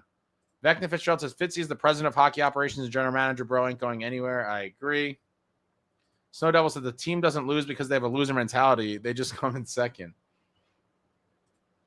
John NJDevils, what's up, Ace? Just got home from the game. I saw a stat today. Since Christmas last year, the team is last in the national with 5-on-5 scoring. Brutal. Yeah, I saw that going around as well. A little bit surprised. I figured it'd be in the bottom like 5 or so, but to be dead last is really bad. Unacceptable with the names that we have. Half-naked Frankenstein, I have a suspicion that Fitz and Co. view the window is opening 2 years from now. Wait for these contracts to expire, and you got to win with this roster until then. I mean, that's just psychotic. The window opened up in 22-23. Again, 2 years from now. Is Nico even here? Is Jack Hughes healthy? Is Bratter here? What is Timo playing? Like, there's just so many questions. What is our goaltending rotation then? Are the old guys still around? There is just so many questions around this team for that time span that I think it is just beyond absurd to believe that that's the window. But again, this is loser mentality and talking about how bright the future is. Instead of reaching out and trying to snatch victory now, reach out and grab it. Grab win now pieces and reel them in, surround this core with the right guys. Instead of doing that, you're sitting there calculating about how the window is in years from now. And to me, that's psychotic. This is what's been going on forever. A decade-long rebuild. These are supposed to be the bright years we were living in now. These years are supposed to be bright. We're supposed to be winning now as a result of sucking horribly for a decade.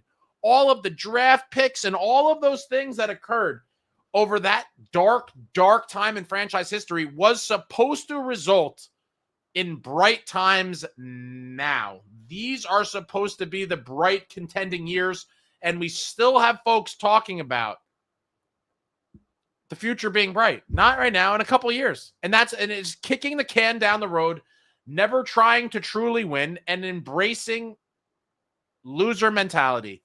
And that's it. Next year will be better, or 2 years will be better.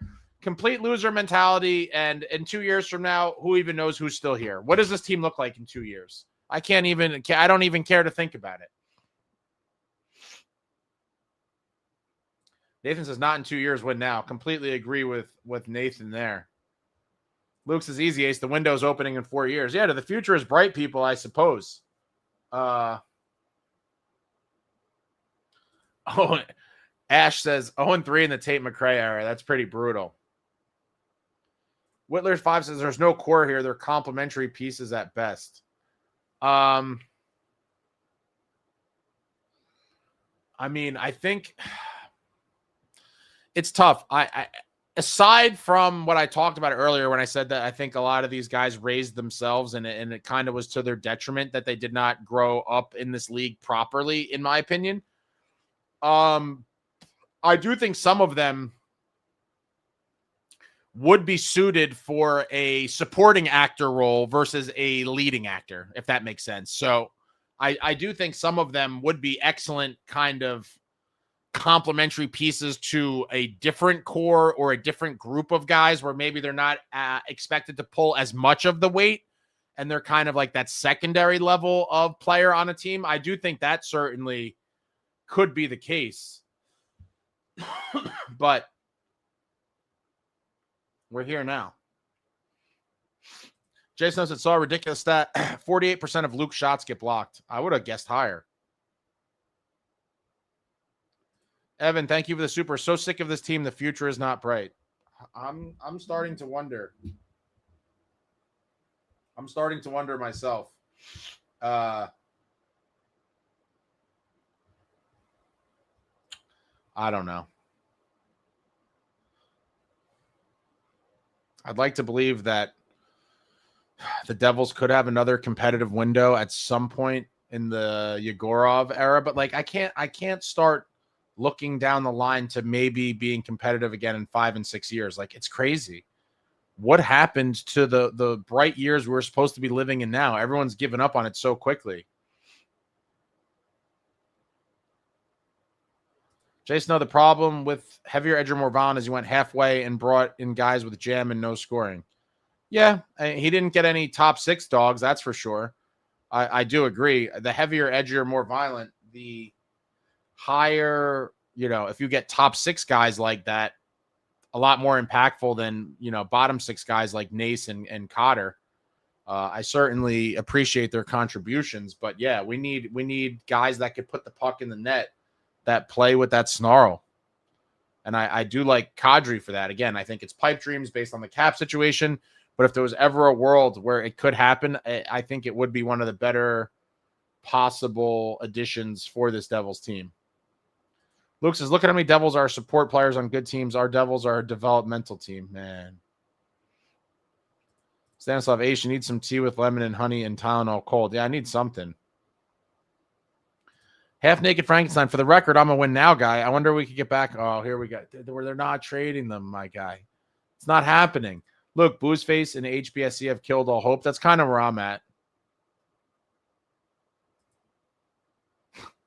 Nathan, since everyone is hating on Stamkos, what do you think about flipping Bratt for Malkin?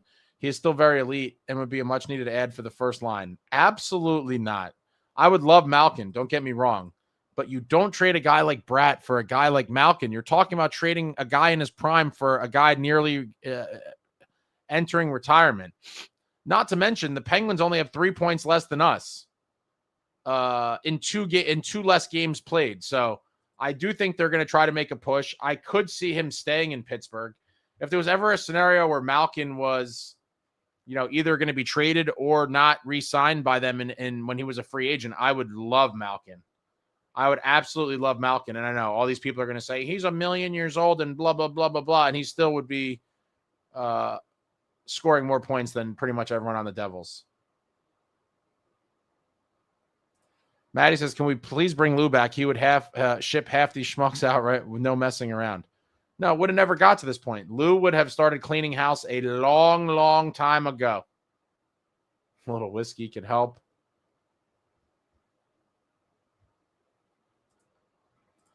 Angel, thank you for the super. I purchased an 11-game package from the Devils, and I'm truly dreading the next game I got to go to, which is the Canes.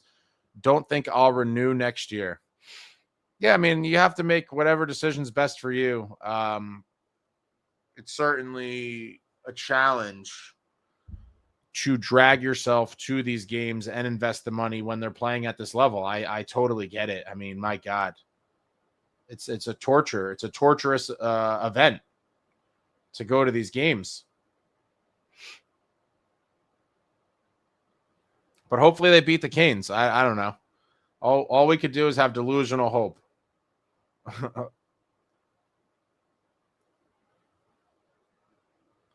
Snow says, I like Cotter, but trading a number 7 overall pick is a complete disaster. Well, the disaster was picking, go to the beginning of it. The disaster was picking Holtz. That's the disaster. But I totally agree. You're talking about trading a number 7 overall in Holtz, which, again, I have no attachment to Holtz or any whatever. I don't think he's ever going to do anything in the league, unfortunately. But we're talking about trading Holtz and franchise legend Akira Schmid, who may or may not pan out to be legit. But, I mean, he's looked decent in Vegas, and I think we would all agree that we would like to have him in the mix, I would imagine, in our goaltending stable at the moment, given what we've seen thus far this year, But yeah, you're talking about a number 7 overall and the only guy not named Martin Brodeur to win a playoff series in the past 32 seasons for the Devils, Akira Schmid, for Cotter.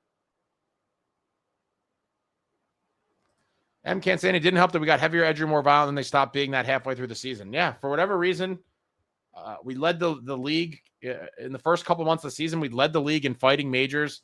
We were crushing guys, and then it seemed like the holiday break came and they just turned it off, and like that team never showed up again. They certainly appeared to be way more engaged and play better when they were in these physical battles.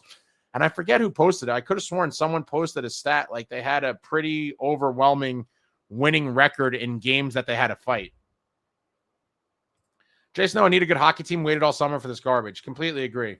You go through the summers and then you get all excited and it's like, oh, rookie camp. And then they have the prospects challenge, right? And then later in September, we have training camp, and then it's preseason, and then October hits, and then it's puck drop for regular season. And here we are nearly halfway through the year, and we're slowly being tortured.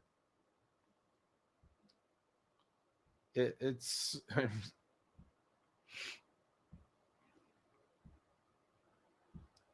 He's a big fan of Malkin, but he isn't going anywhere. I would never say never, but it seems like he wants to stay there with Sid. Marty is the GOAT. Jason, no, realistically, if we're out of it by the Olympics, this season's over. How depressing would no playoffs be? I'll be gutted, but I don't think there's any way they're mathematically eliminated by the Olympics. That would be insane.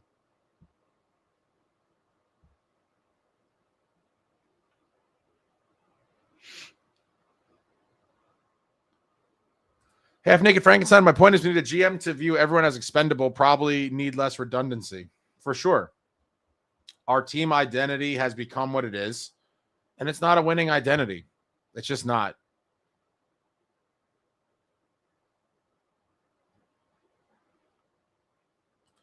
Willer says, Fitz has said over and over he's building a family here. Too bad he didn't try to build a winning hockey team instead. Yeah. Jersey Roots, Scott Stevens broke the mold. They don't make that hockey beast anymore. No, they certainly don't. Which reminds me, I did an interview recently with former New Jersey Devil Curtis Gabriel, who had a nice little stop with our New Jersey Devils and played in Minnesota, where Scott Stevens was an assistant coach, and he in-depth talked about him. But if you haven't seen it, check it out. Watch that later or whenever you get a chance. I just dropped the link in the chat. But to hear Curtis Gabriel talk in depth about Scott Stevens as a coach was really eye-opening. I'd never really heard anyone talk about Stevens as a coach really that in depth. And he gave a lot of good insight. And we also talked about a ton of other stuff. I thought it was a super interesting interview. So check that out. I dropped the link in the chat. Can we trade Fitz, please? Oh, if only it was that easy. Matt W. Travis Zajac, I think, would serve well in a management GM role. What do you think? Don't know enough about him, but he seems pretty knowledgeable about the game, obviously. I talked to him kind of at length not too long ago at an event. And I don't know. He has young kids. He does live in the area. He's around the organization a lot. I don't know that I would necessarily peg him for a GM role as a first-time GM. I think at this point, where the franchise is or should be in terms of trying to build a real winner with the guys we have at the ages they're at and their contract status and all that, I think we need someone a little more experienced. Now, granted, Marty has no technical experience as a GM. Being the hockey guy that he is, I certainly would give him the opportunity to try to fix this. But I would love all guys like that, to have some sort of position with the team of some kind. Ethan said, so happy I didn't bring my girlfriend to the game. I don't want to say it, but I'm calling it. We will not make the playoffs by a game or so. That'd be terrible. Absolutely terrible. Nathan, do you think Tate McRae will sing the national anthem for us this year? No. Vecna, we're blessed to be only 1 point out of the playoff spot the way we've been playing. Yeah. And that just goes to show kind of how bad some other teams are too. And also how much an 8-game win streak early on in the season can kind of carry you for a while. How many points are we on pace for, Ace? You're good at math. Do you really want to know, bro? Do you really want to know? Because I'll tell you. We are on pace for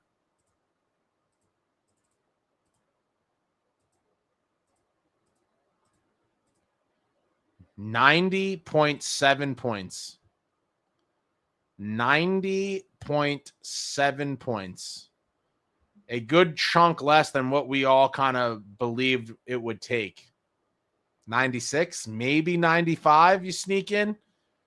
We're on pace for a hair under 91. No, I don't think that's good enough. Not even close, but no cigar. I wish Scotty would come back and coach. I just wish he would come back to the organization in some capacity. Jersey Roots, a phenomenal interview, Ace. Thank you. Appreciate that. It was a good time. We talked about a lot of different stuff. Tate McRae is a pop star.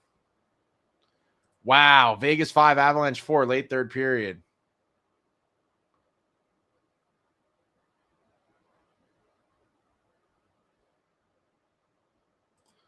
David, Ace, this team is painful to talk about. Can't take away as much positives as some. 1 of 3 goals, pure luck, so we really only scored 2. 2 Caps goals were off blunders that negated lots of good play. Yeah. Sloppity slop.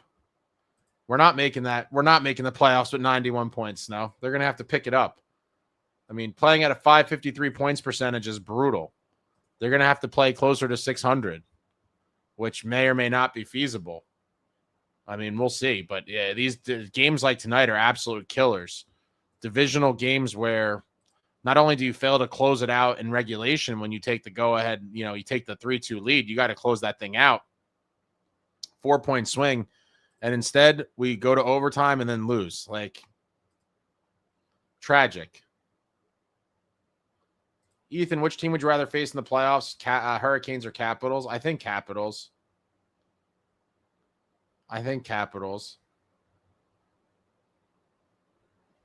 Yeah, Stanislav, I agree. I don't think Stevens has any interest in returning to the organization. And it's unfortunate that he was here for a little bit during those dark years when him and Adam Oates were on the bench. That was a great time. It was a thrill to see 2 Hall of Famers and hockey legends behind the bench for the Devils. But the roster really did not give them a chance of really doing anything of note. And they were here for some dark years, and I feel like it was kind of wasted and may have potentially soured Stevens on the whole thing. But I also think he's kind of enjoying retirement, and he's like, I don't need to do this. Like I did the NHL grind forever. I have plenty of dough. Like, what do I need to do that for? And I can't blame him. And especially if ownership is not serious about winning. And so it's a perfect storm of reasons for Stevens to just continue to enjoy retirement. I mean, Nathan, rest up, Ace. Glad we're able to agree that Devils need to do whatever it takes to bring in Stammer. I did not say that. Did not say whatever it takes. If somehow there was cap space and they retained, I would like to see it at the right price. Not whatever it takes. Some of your proposals were insane, Nathan, but I do like Stammer. M can't stand you, 90.7. So not enough points to make the playoffs, but enough for Fitz to pick a mediocre player in the teens in the first round. You're damn right. That's probably right around exactly what it would be. Something like that. And then, guys, we could all talk about our favorite subject. That bright future. David Chimes, here's my question. If we miss the playoffs, would Fitz get the axe? Would he scapegoat Keefe, or would everything, I guess, stay the same and he talks about family? Oh, boy. I don't know. Missing the playoffs, I think, is a 50-50 at best, because I do think for the organization, I hate to say it, I think making the playoffs is like the pass-fail benchmark, right? Because there is a nice chunk, I believe, of league revenue from advertisers or whatever pertaining to the TV deal. And so I think making the playoffs is a big financial hit for teams from that regard. And then obviously there is the revenue generated at the home games. And so it is a decent amount of money they would be missing out on if they miss the playoffs. Would that be enough to get him canned? I could only hope and pray, but I would not be shocked if he was not fired in the event they missed the playoffs. Like at this point, I just wouldn't be. And then furthermore, if they scapegoated Keefe, I would riot in the streets, and I would hope many of you would join me, because if somehow that happened and they had the balls to scapegoat another coach and fire Keefe, that might be one of the last straws for me. I don't know how much longer I would be able to take it. That could be one of the last straws for me.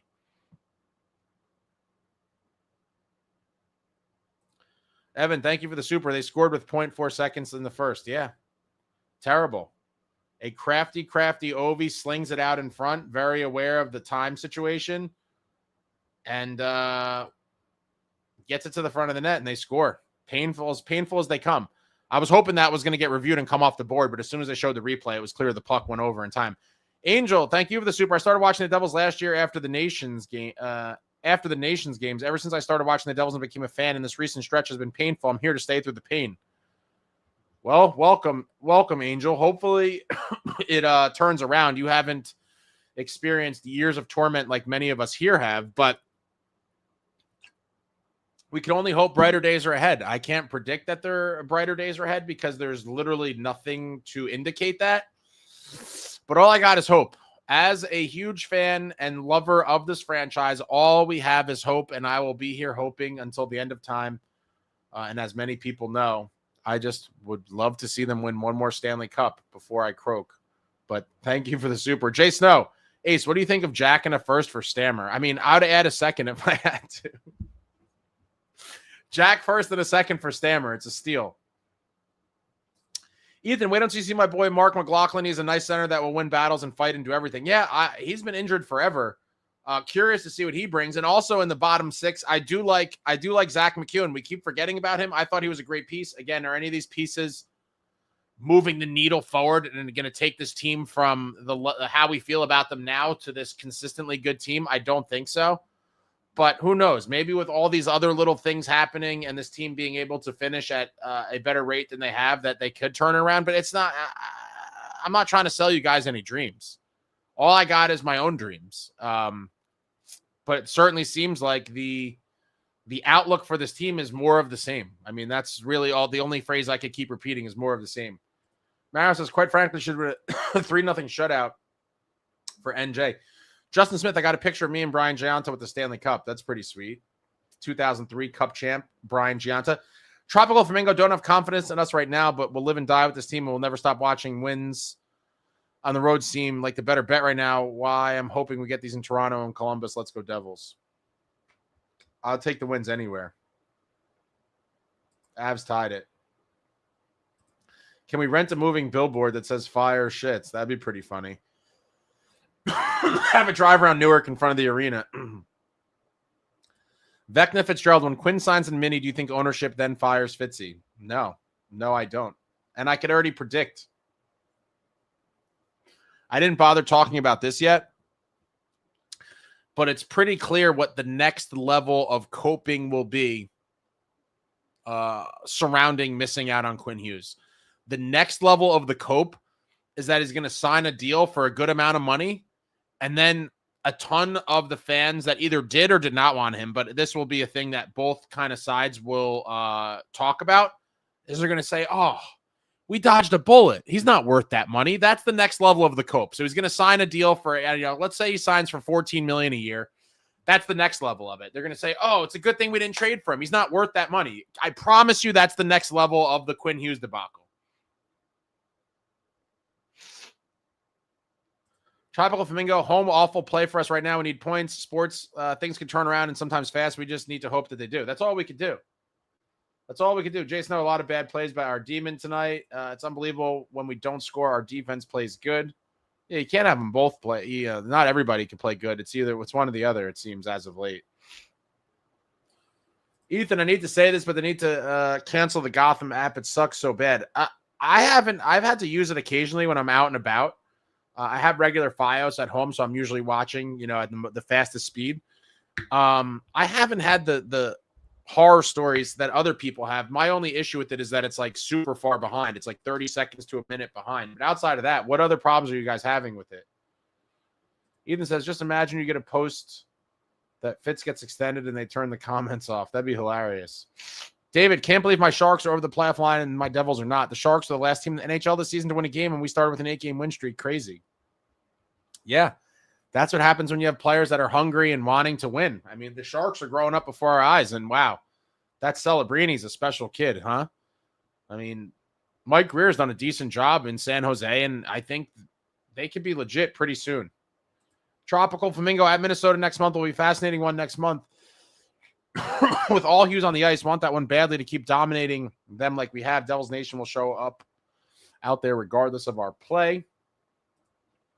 Snow Devil, why y'all talk about Fitz getting fired? He virtually has a no movement clause, or at least a bulletproof clause. Justin Smith, ESPN Plus works better than the Gotham app. Codes, at least we don't have to worry about the team relocating. We probably have a no movement clause at this point. Well, I think the biggest reason you wouldn't have to worry about that is I do think, the owners owning the building is huge. I mean, that has to be a huge net positive in terms of cash when you own the building the team plays in. I think that's probably like best case scenario. I'd imagine most NHL teams do not have that.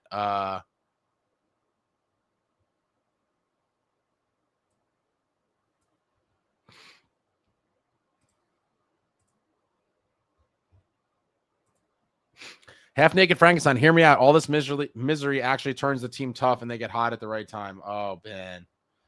This is where, this is a dangerous world to live in because I've been here. And I go in and out of it where I'm like, oh, yeah, but, they just got to get in and get hot at the right time. And it's all true. But what has this team done that really makes you believe it's going to happen? Out there, that 1 8-game winning streak, like, it just doesn't seem like a likely thing. Is it possible? Sure. But possible and likely are two very different things. And it's a hard thing for me to really emotionally invest in at this point. I mean, I'm already as emotionally invested as possible, but I can't let my mind bring me to that level of I don't know what you want to call it. I'm mentally preparing for no playoffs right now. Like, I'm trying to wrap my brain around, like, at some point in late March, I would think would be the earliest they could be mathematically eliminated, because I don't think anyone's going to run away. So I think there's going to be a lot of teams in the thick of it, and I think the Devils will be one of them. I do think there will be a scenario where, it's just a long bleed out. They're not going to be eliminated until late March or early April, probably at the earliest, which is the worst way. David Chimes, giving out trade protection means another GM less able to improve the team job security. But I mean, at what point are you like, all right, this guy created the mess. We're not going to give him more time to potentially try to fix it or mess it up worse. Ethan says, I really hope one of the players on the team watches your lives. I doubt it. I wouldn't be shocked if maybe a family member or something could. Just by the, people look up stuff on the teams their relatives or whatever play for, and there's not a ton out there. So it's quite possible. And listen, I love all these guys, but as a group, like, they're just not getting it done. I don't think I'm being unfair with that. It is what it is.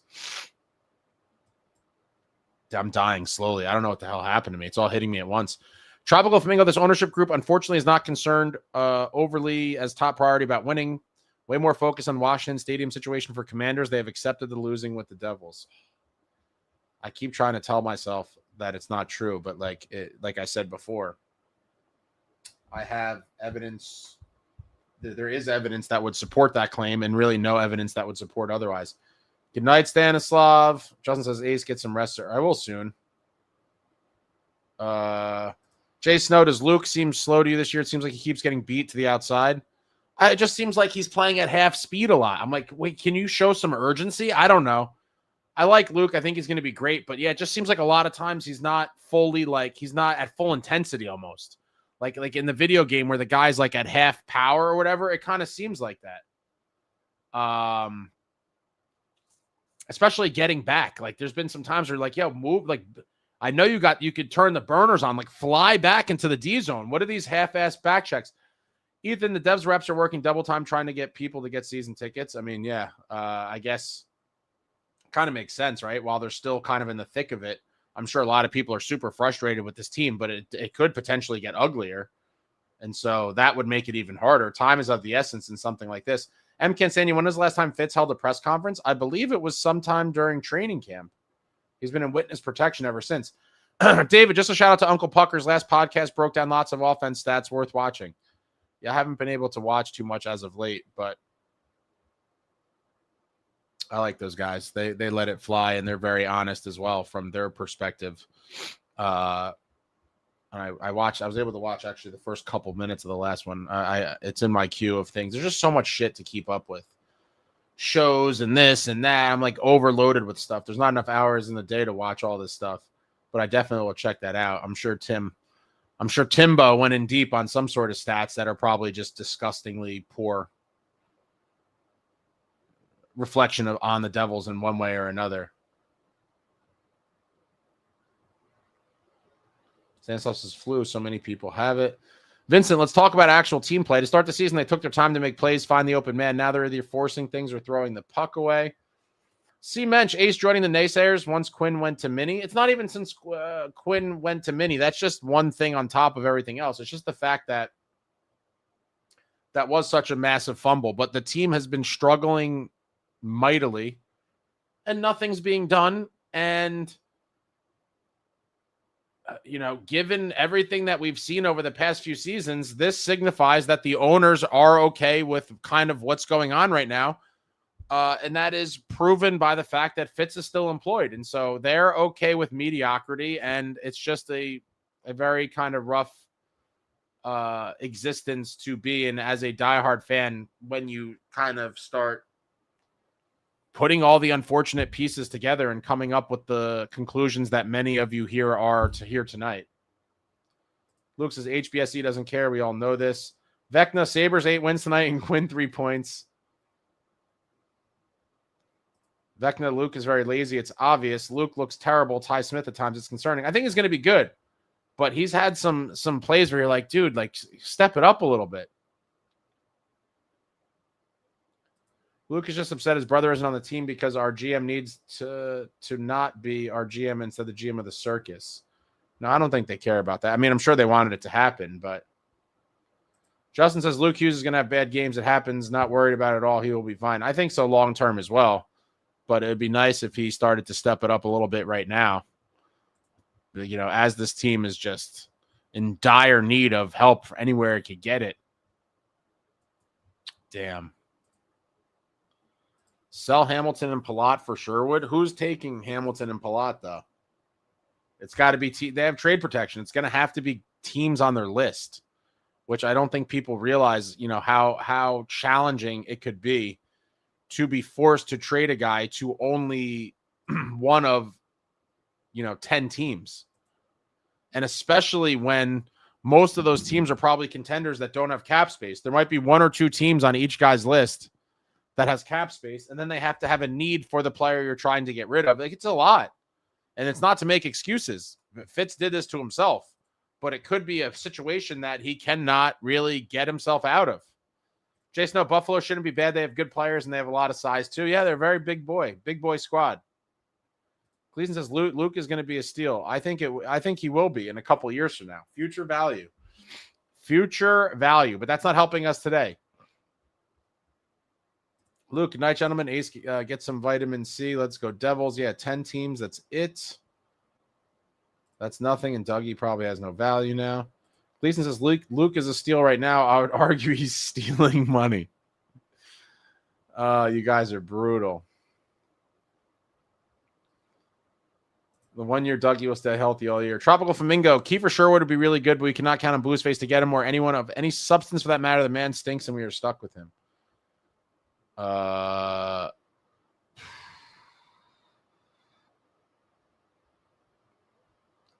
We have no money to even bring Kovacevic back, guys. Let's be real. Ethan said, Ace, if you made merch with Fitz's face, Ace, and you make merch with Fitz's face on it as a clown. I don't I almost would feel bad. I mean, at this point, I think it's totally justified. I don't know the legalities of it. Someone else could probably get away with it. I don't know what the legalities of it are, but I'm sure if I did it, I would be targeted for sure. David Chimes, here's another crazy stat. Devils have only scored 1 rebound goal 5-on-5 this season. League average is 9. All situation rebound goals 6, 32nd in the NHL. Average all situation rebound goals 14. Wow.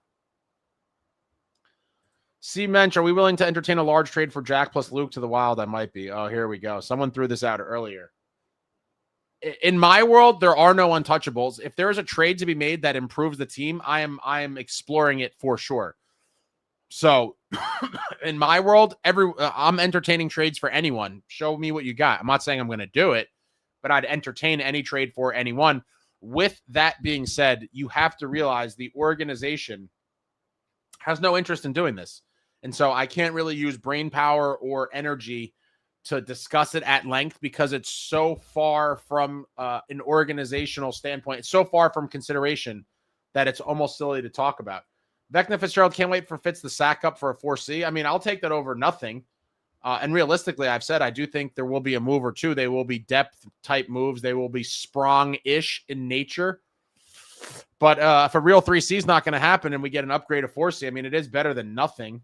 Jason, what could Min realistically give us? Billy Guerin's not getting swindled, and the Devils aren't doing it. You guys love these crazy hypotheticals. Running with the Woods and Wild can't afford all through with a $17 million forward on the team. Give us Boldy and Kaprizov. That would never happen.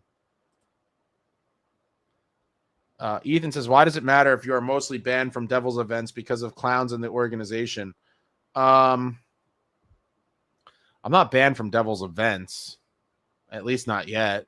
I don't know that they would take it that far, but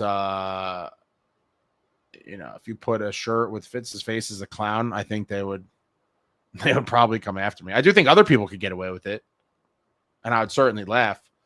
Jersey Roots, who's going to be your next interview? Stay tuned. I got some things in the hopper. Jason, everything's a dream with this team. Jersey Roots, Fitz sitting in a dunk tank shirt. He's sick. How sad is it the playoffs used to be a given? Yeah, it used to be the birthright. This team's birthright was playoffs are obviously happening. The only question is, how far will this team go? Can they win a cup? Now, playoffs are iffy, and making it is something to be celebrated. It's all, unfortunately, part of losing mentality. Winning is a dream with this team.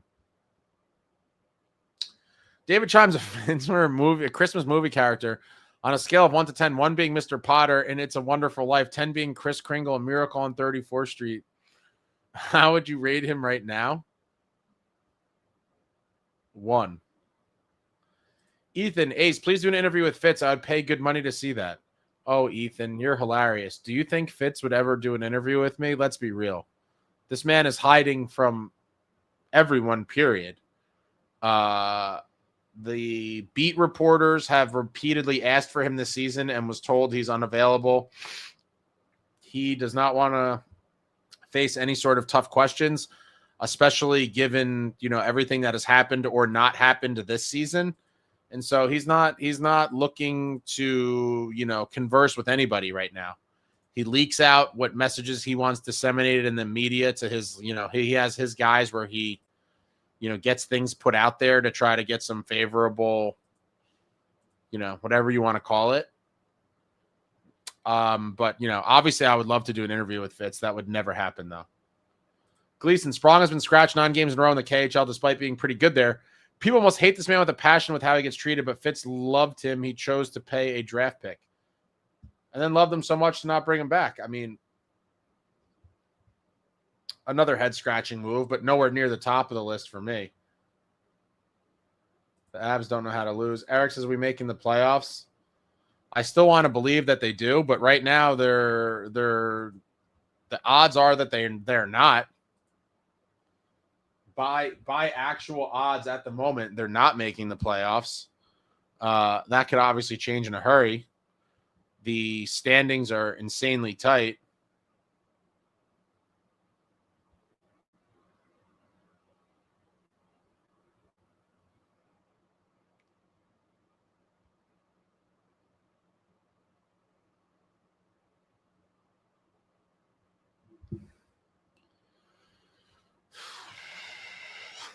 They said if Ace interviews Fitz, you'd accidentally call him Boost Face, can't be avoided.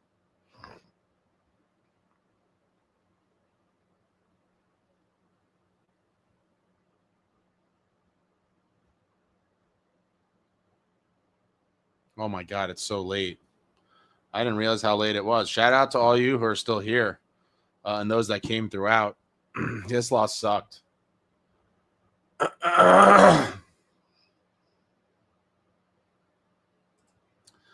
Eric, how did the team play overall tonight? Couldn't watch. Sloppy, energy, etc. I mean, I would say a little bit of everything. They had more energy. It was sloppy. They scored 3 goals, but in the end, who cares? It was in a loss. Took a temporary lead in the third. It looked like they were going to have their first third period comeback win of the season. I mean, there was still I guess there was way too much time left for me to be that confident. But I thought once they got the tying goal and then quickly took the go-ahead, I thought it was one of those nights where it was like, wow, these boys look like the good version of themselves. But no, they gave it back and then lost in overtime. Ethan said, Ace, if you interview Fitz, I would give you a case of beer, $5K, and a $500 gift card to Broadside. He's never doing an interview with me. That's fine. My buddy Goody there, finding ways to lose games. Not fun hockey. Good night, Selected Boy. Eric says, good luck, Ace. I'm choosing to believe this team pulls it off. I hope so. But as of right now, by the actual odds they're putting out there, it's not favored to happen.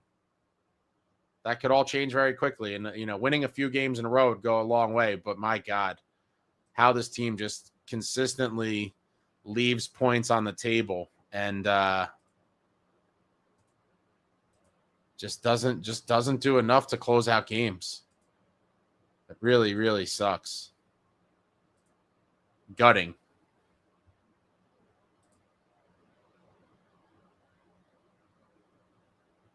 Louis says this team makes me miserable.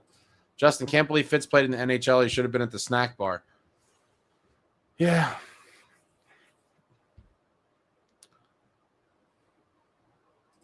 Unhinged Devs fan, this team sucks. They keep losing too many losses. We aren't making the playoffs. They don't have it. It was a nice 3-day break there without a Devils loss. It did feel nice to kind of mostly disconnect. From just dwelling on it. I'm sure a lot of you, obviously, again, if you're watching this stream right now or even at a later point, you're an above average fan in terms of engagement and the information you consume about the team. And I obviously consume a ton as well. And to not really focus on it for the first time, in the season started almost 3 months ago, really.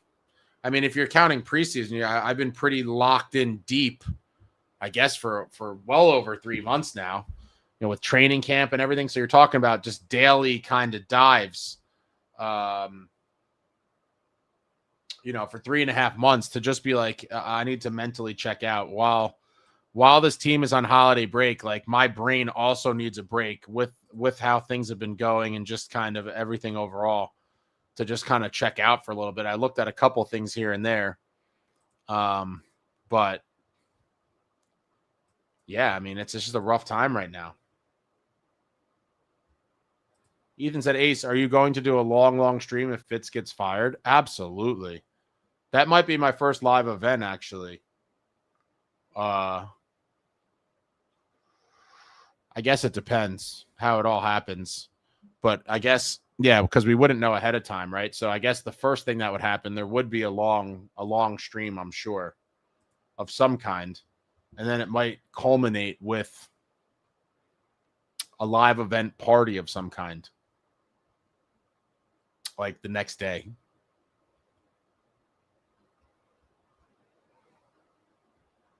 You can't even get a deal done with Nashville. We have no cap space, though. Again, I'm not excusing him. I'm just saying. So now there's multiple barriers. The normal inactivity during the season barrier, and then the cap space situation. Does it really wish Jack just dated Dua Lipa instead of Tate? I don't care who the hell he dates. Just score some goals and win us games. Louis, Washington's had their number lately, so I was already feeling this L coming, but man, I don't know how much more of this I could take. We're gluttons for punishment. Vecna Fitzgerald says I'm blacking out when Fitz gets fired while listening to the stream. The whole team has gone Fitz up. You guys are brutal. But this is where we're at right now, guys.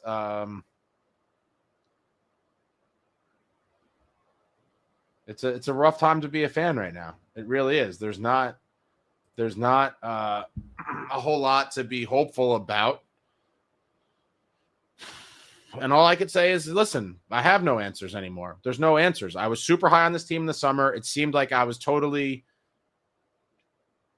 validated to some extent when we went on an 8-game heater. And I know many of you were fired up about this season as well. We really thought this could be a different season, yada, yada. Maybe Fitz finally figured out what depth scoring was with Connor Brown and maybe Dodonov. And, we had the 8-game heater and then all the injuries. And now we're in this weird place of trying to figure out what the hell's going on. Imagine if Ace's live event when Fitz gets fired is at Reds. I feel like that'd be a great first live event. I think a lot of people would be excited about it. I know I'm not the only one. I don't think it's going to happen in the season ever. Gleason said, you ever watch any of the Devils reporters' YouTube streams? I've seen a couple minutes of some of them. If I'm being honest, not a whole lot at all. I've seen a couple minutes of one of Novo's ones, and I've seen a couple minutes of a James Nichols one. I don't know, was that like last week? Because he had tweeted, I think the night before or something, that something about them asking about Fitzgerald for media availability and was, basically denied. So I think I was asking him. So I asked something pertaining to that in the chat. I can't remember. But yeah, I mean, the reporters have been trying to get to Fitz, and obviously he's in witness protection. So Ace will be at a while when Fitz gets fired. Justin said it should be a national holiday when Fitz gets fired. Ethan, it'd be epic if the Devils lose and they put a pic of Fitz and say he just got fired. Will never happen on the Jumbotron. No. Listen, guys, I think he's fairly bulletproof. Back to what someone said earlier, if they miss the playoffs, I think it's 50-50. I think he might still lean on the injury excuse, even though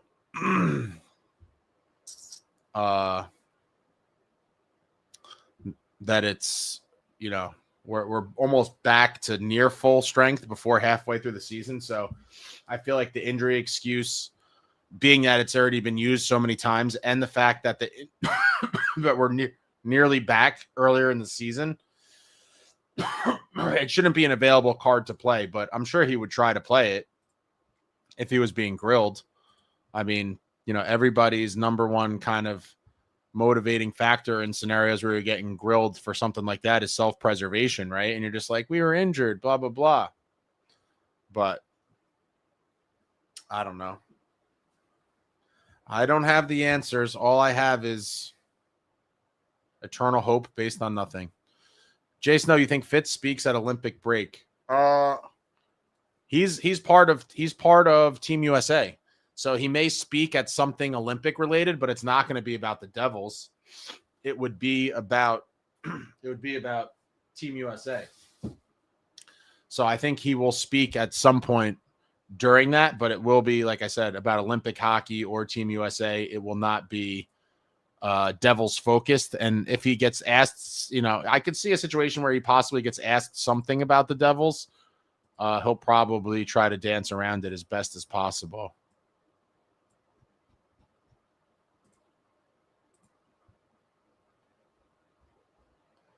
Wes says, let's go Devils. All right, guys, I'm taking a quick break.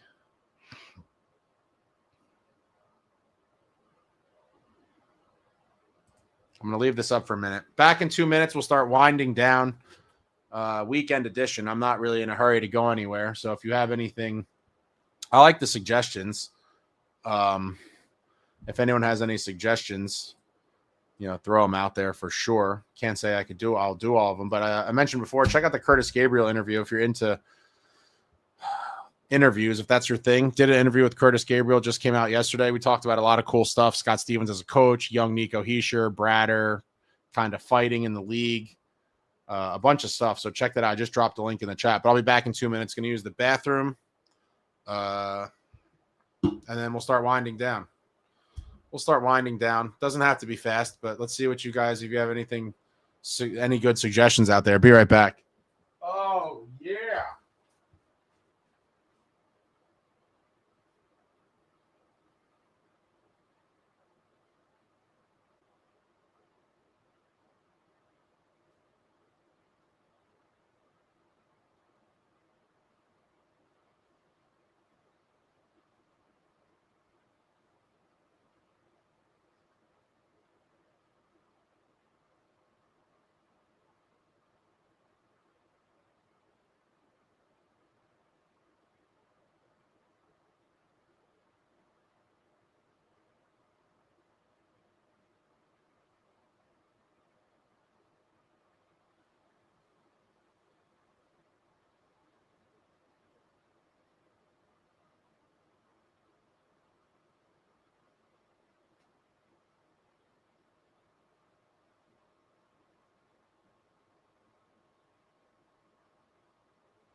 We're back.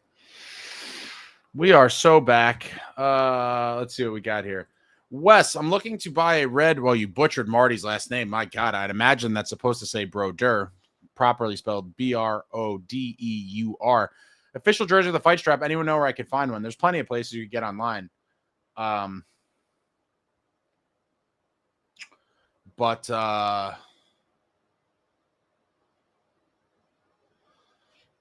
the only thing I would tell you is please buy a historically accurate jersey. Do not buy like a Marty Fanatics. Like, make sure it's a year appropriate from when he played. That is a big pet peeve of mine, but I obviously take this a lot more seriously than most people do. Vecna Fitzgerald's pro, no winding down. I'm tired, bro. I'm dying. Ethan says, I have a suggestion. Can we please do a meetup game, please? I'm curious, in your head, Ethan, is it a meetup before a game or like for the game? I'm curious what you have in mind for that. I've toyed with the idea, but at this point, I'm so discouraged on so many levels with this organization that, like, I don't even know that I'm going to go to another game outside of the Johnny Mack Ring of Honor night. For, historical nights I have to be at no matter what, even if it pains me to go. I can't miss that. But outside of that, I don't know that I'll be going to any more. Can we get merch? I'm working on some things with that too. I know, like, the people, you bring this up. It is a big headache to do it. I don't know that there's that much of a demand for it. I might do something cool, small batch soon though, but I'm working on some things with graphics and stuff. So stay tuned. Can you interview Dano? Oh, he's definitely on my list, and I definitely will do it at some point. No, I look forward to a Dano interview. I've talked to him in the past. He said he would, but I have the Dano the Dano interview has to be done properly. Dano's such a legend and one of my favorite players of all time. It has to be done right.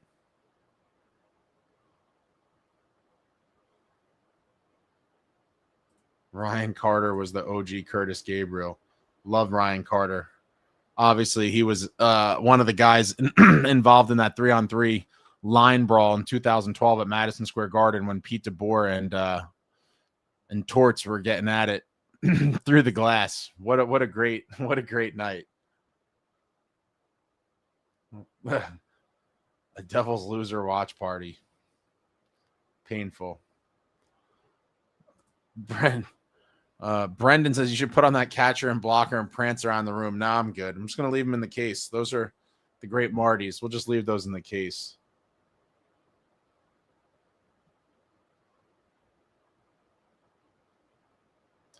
Wes, I just got a Fanatics Stevens 95 Stanley Cup jersey. I like it, but I'm not huge on the Fanatics. Yeah, their jerseys aren't. Depending on the level, some of the old school jerseys are phenomenal quality and far superior to a lot of the current stuff. I have talked to Chico a bunch of times over the years. Super nice guy, super friendly, great ambassador for the Devils. He should definitely be in the Ring of Honor at some point as well. What a legendary figure. Love Chico. Great hockey personality, great storyteller. Chico Resch, Brendan. He's a radio commentator for the Devils now. He was on TV for years. He played for the Devils back in the early years when they were not good. Just a great guy. Glenn Chico Resch. We need a party to smash things place and ask for pics of fits on all the stuff. Oh, yeah, where you go to pay to just break stuff. That is a crazy business to me that's like a real thing, that people pay money to go destroy stuff. I'm not surprised, but I think that is sort of a indictment on how crazy people are.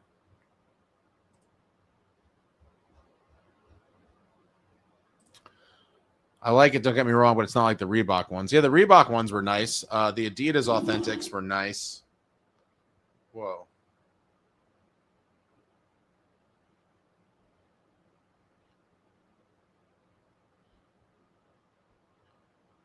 Jason says, I refuse to spend any money on any current Devils gear or tickets.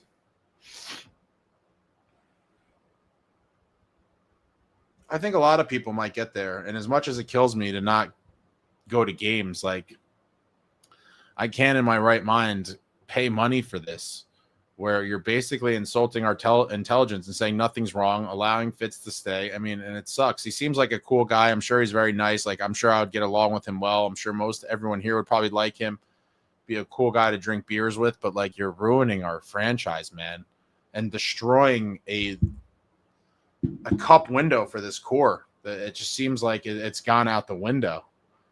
That's just one part of it. And, I have some other personal beefs with the organization on top of that, but it's a rough time right now. This is a dark season. Ethan, I only go to games because of Mel's mac and cheese is so good and the works are nice. The workers nice. I gave them a $500 tip for the holidays. What a guy. A $500 tip for the mac and cheese employees.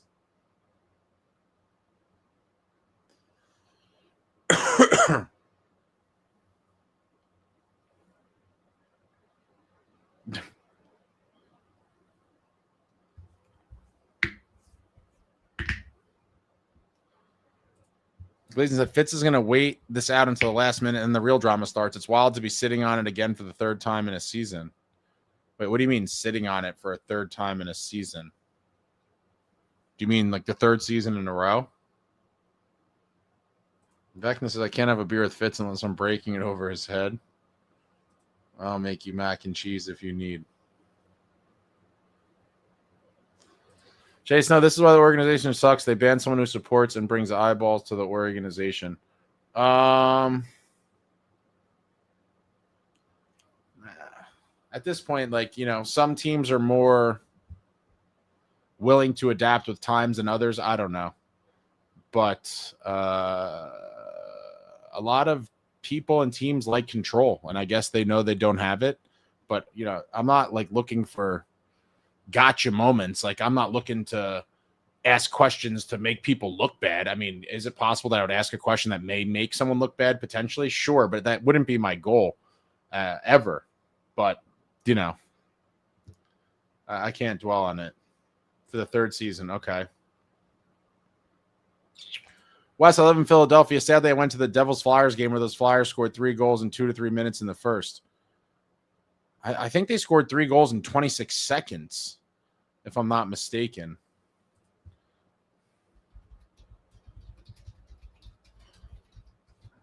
Let me double check.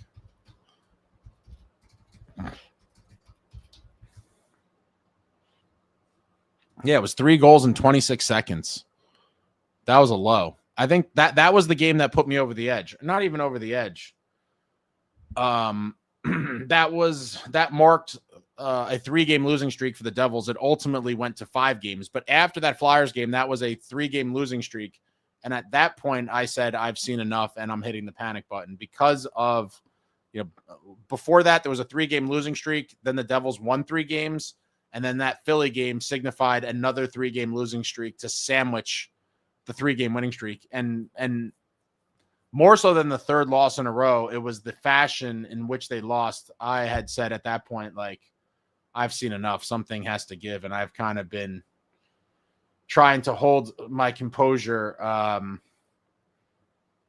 ever since then. And that was November 22nd. So you're talking about that was 5 weeks ago, which is crazy. Weeks are just flying by. C mentions Flyers still suck even if they look good right now. Well,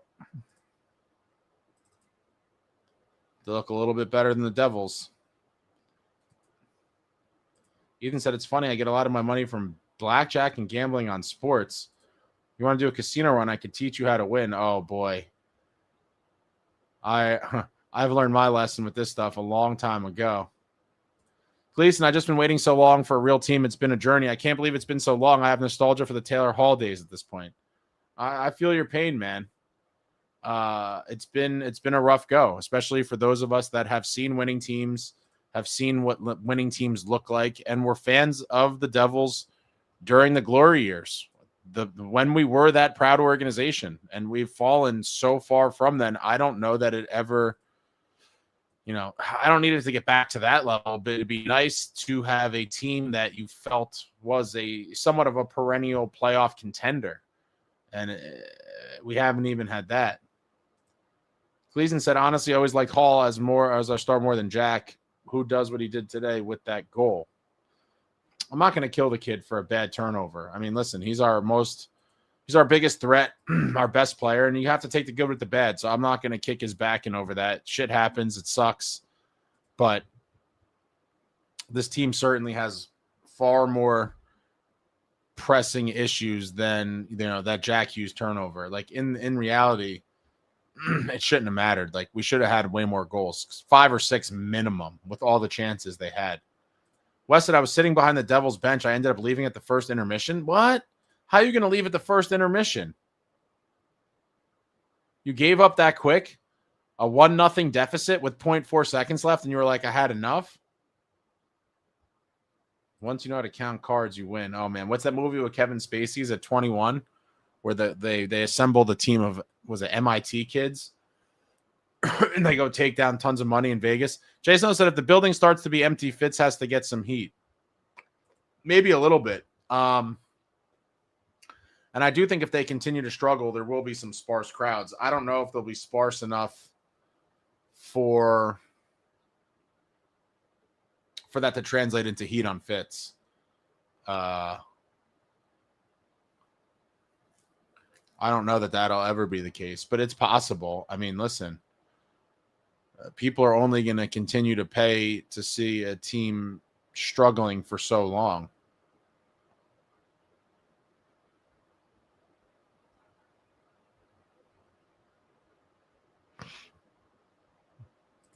Gleason said, I think it's time to kick people's backs in over things like that. It's not a one-off. Needs to stop. Some mistakes are acceptable. Some are not. Yeah, but if you're going to attack him for that, then you got to attack all the guys that had glorious chances that didn't bury them. Because in the end, we should have won 5 or 6 to 3 in regulation, and none of this would be even being talked about. I mean, the people that are extreme Jack haters would bring it up just to, to complain about something. But in the end, if we had won 5 or 6-3 in regulation, no one would give a shit about that turnover. It would just be another kind of play in the game, and it is what it is. Jay Snow, all great players turn the puck over a lot because they have the puck so much. Yeah.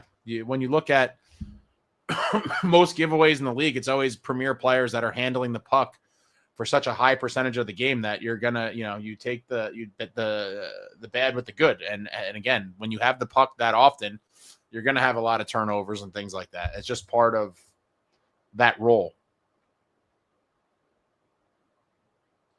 Oh, the Flyer. Okay, I got it. So you left after 3 goals in 26 seconds may have put me into a early departure as well, especially for a road game. Yeah, shit happens. Jack makes up for a ton. I agree. Backs and racks. Why was Cotter out there in OT? I'd give him a chance. Cotter's got those mitts and he creates. I'm a Paulie Cotter guy. I would love to see him thrive in a bigger role, but every time he's had it, that never lasted long, but it just never seems to get a long kind of audition. Vecna says, stop the Jack hate. The team collapsed in his absence. I mean, that's where I'm kind of at, right? Like, people, you could say whatever you want about Jack, but like, he is the team, and it showed. Like, everyone knew he was our best player, but look at how these guys struggled without Jack. Like, at that point, you could make the argument that there is no player in the league more valuable to their team than Jack is, because literally these guys could not score. They could not score.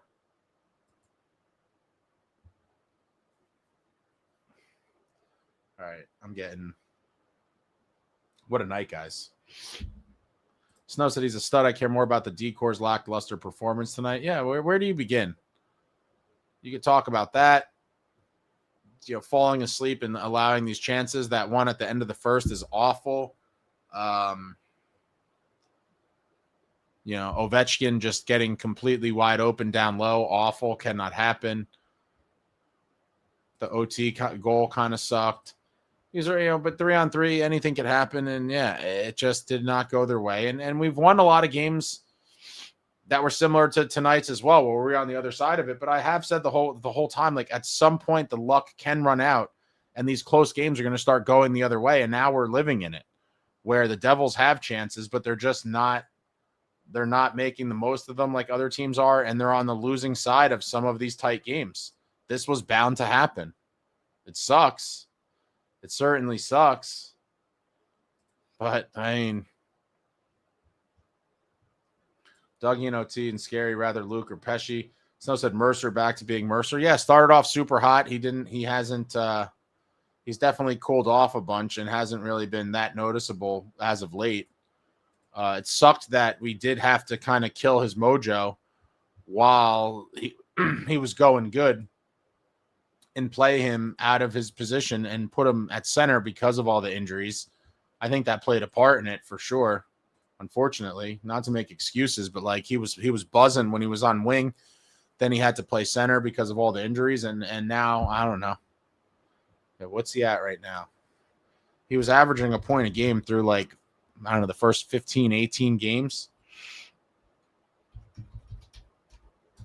And now he's probably, low 20s in points, I think. 24 and 38. So you're talking...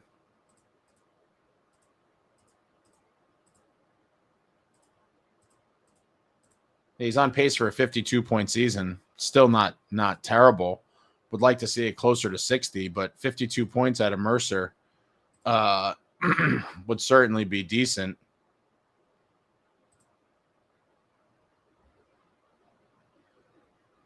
Still not quite that 56 he had in 22-23.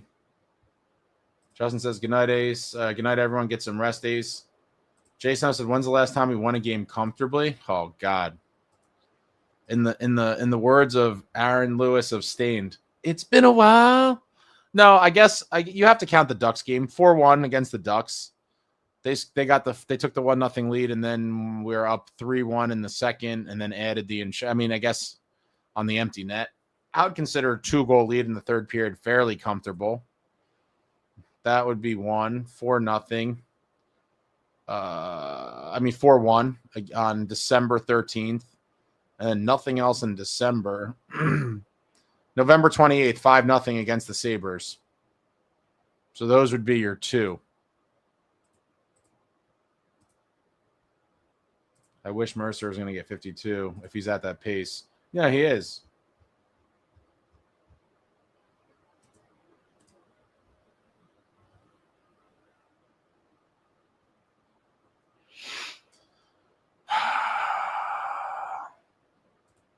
All right, folks. I'm hit.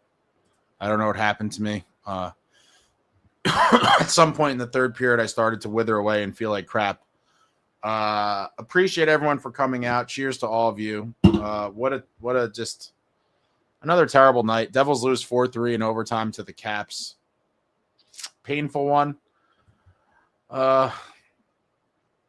Back in action Tuesday night at Toronto to play the Leafs, and then a back-to-back Wednesday night at 7:00, a New Year's Eve edition against the Columbus Blue Jackets, which should be a fiery one, considering the last time these two teams matched up.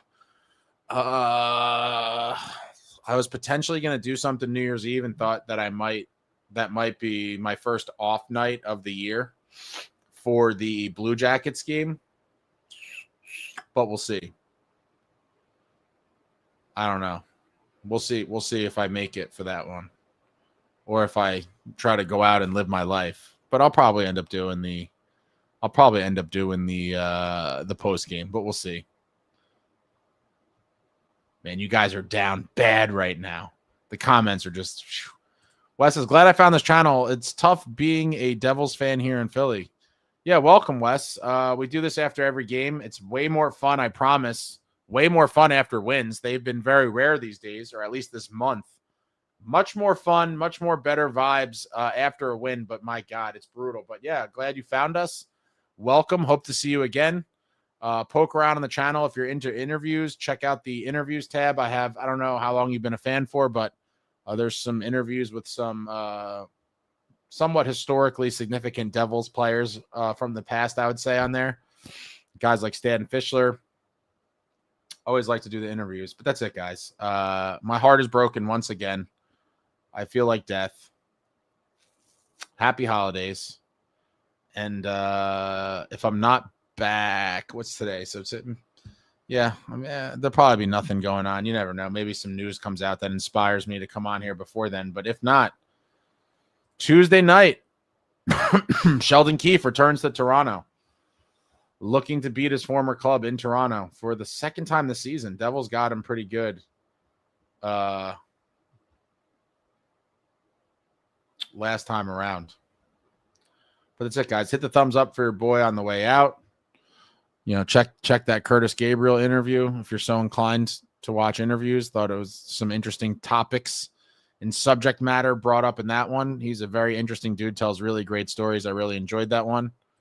And that's it, guys. That's it. I feel like death. Thank you all for watching. I love you all. Like, comment, subscribe, and all that jazz. Until next time, friends, let's go.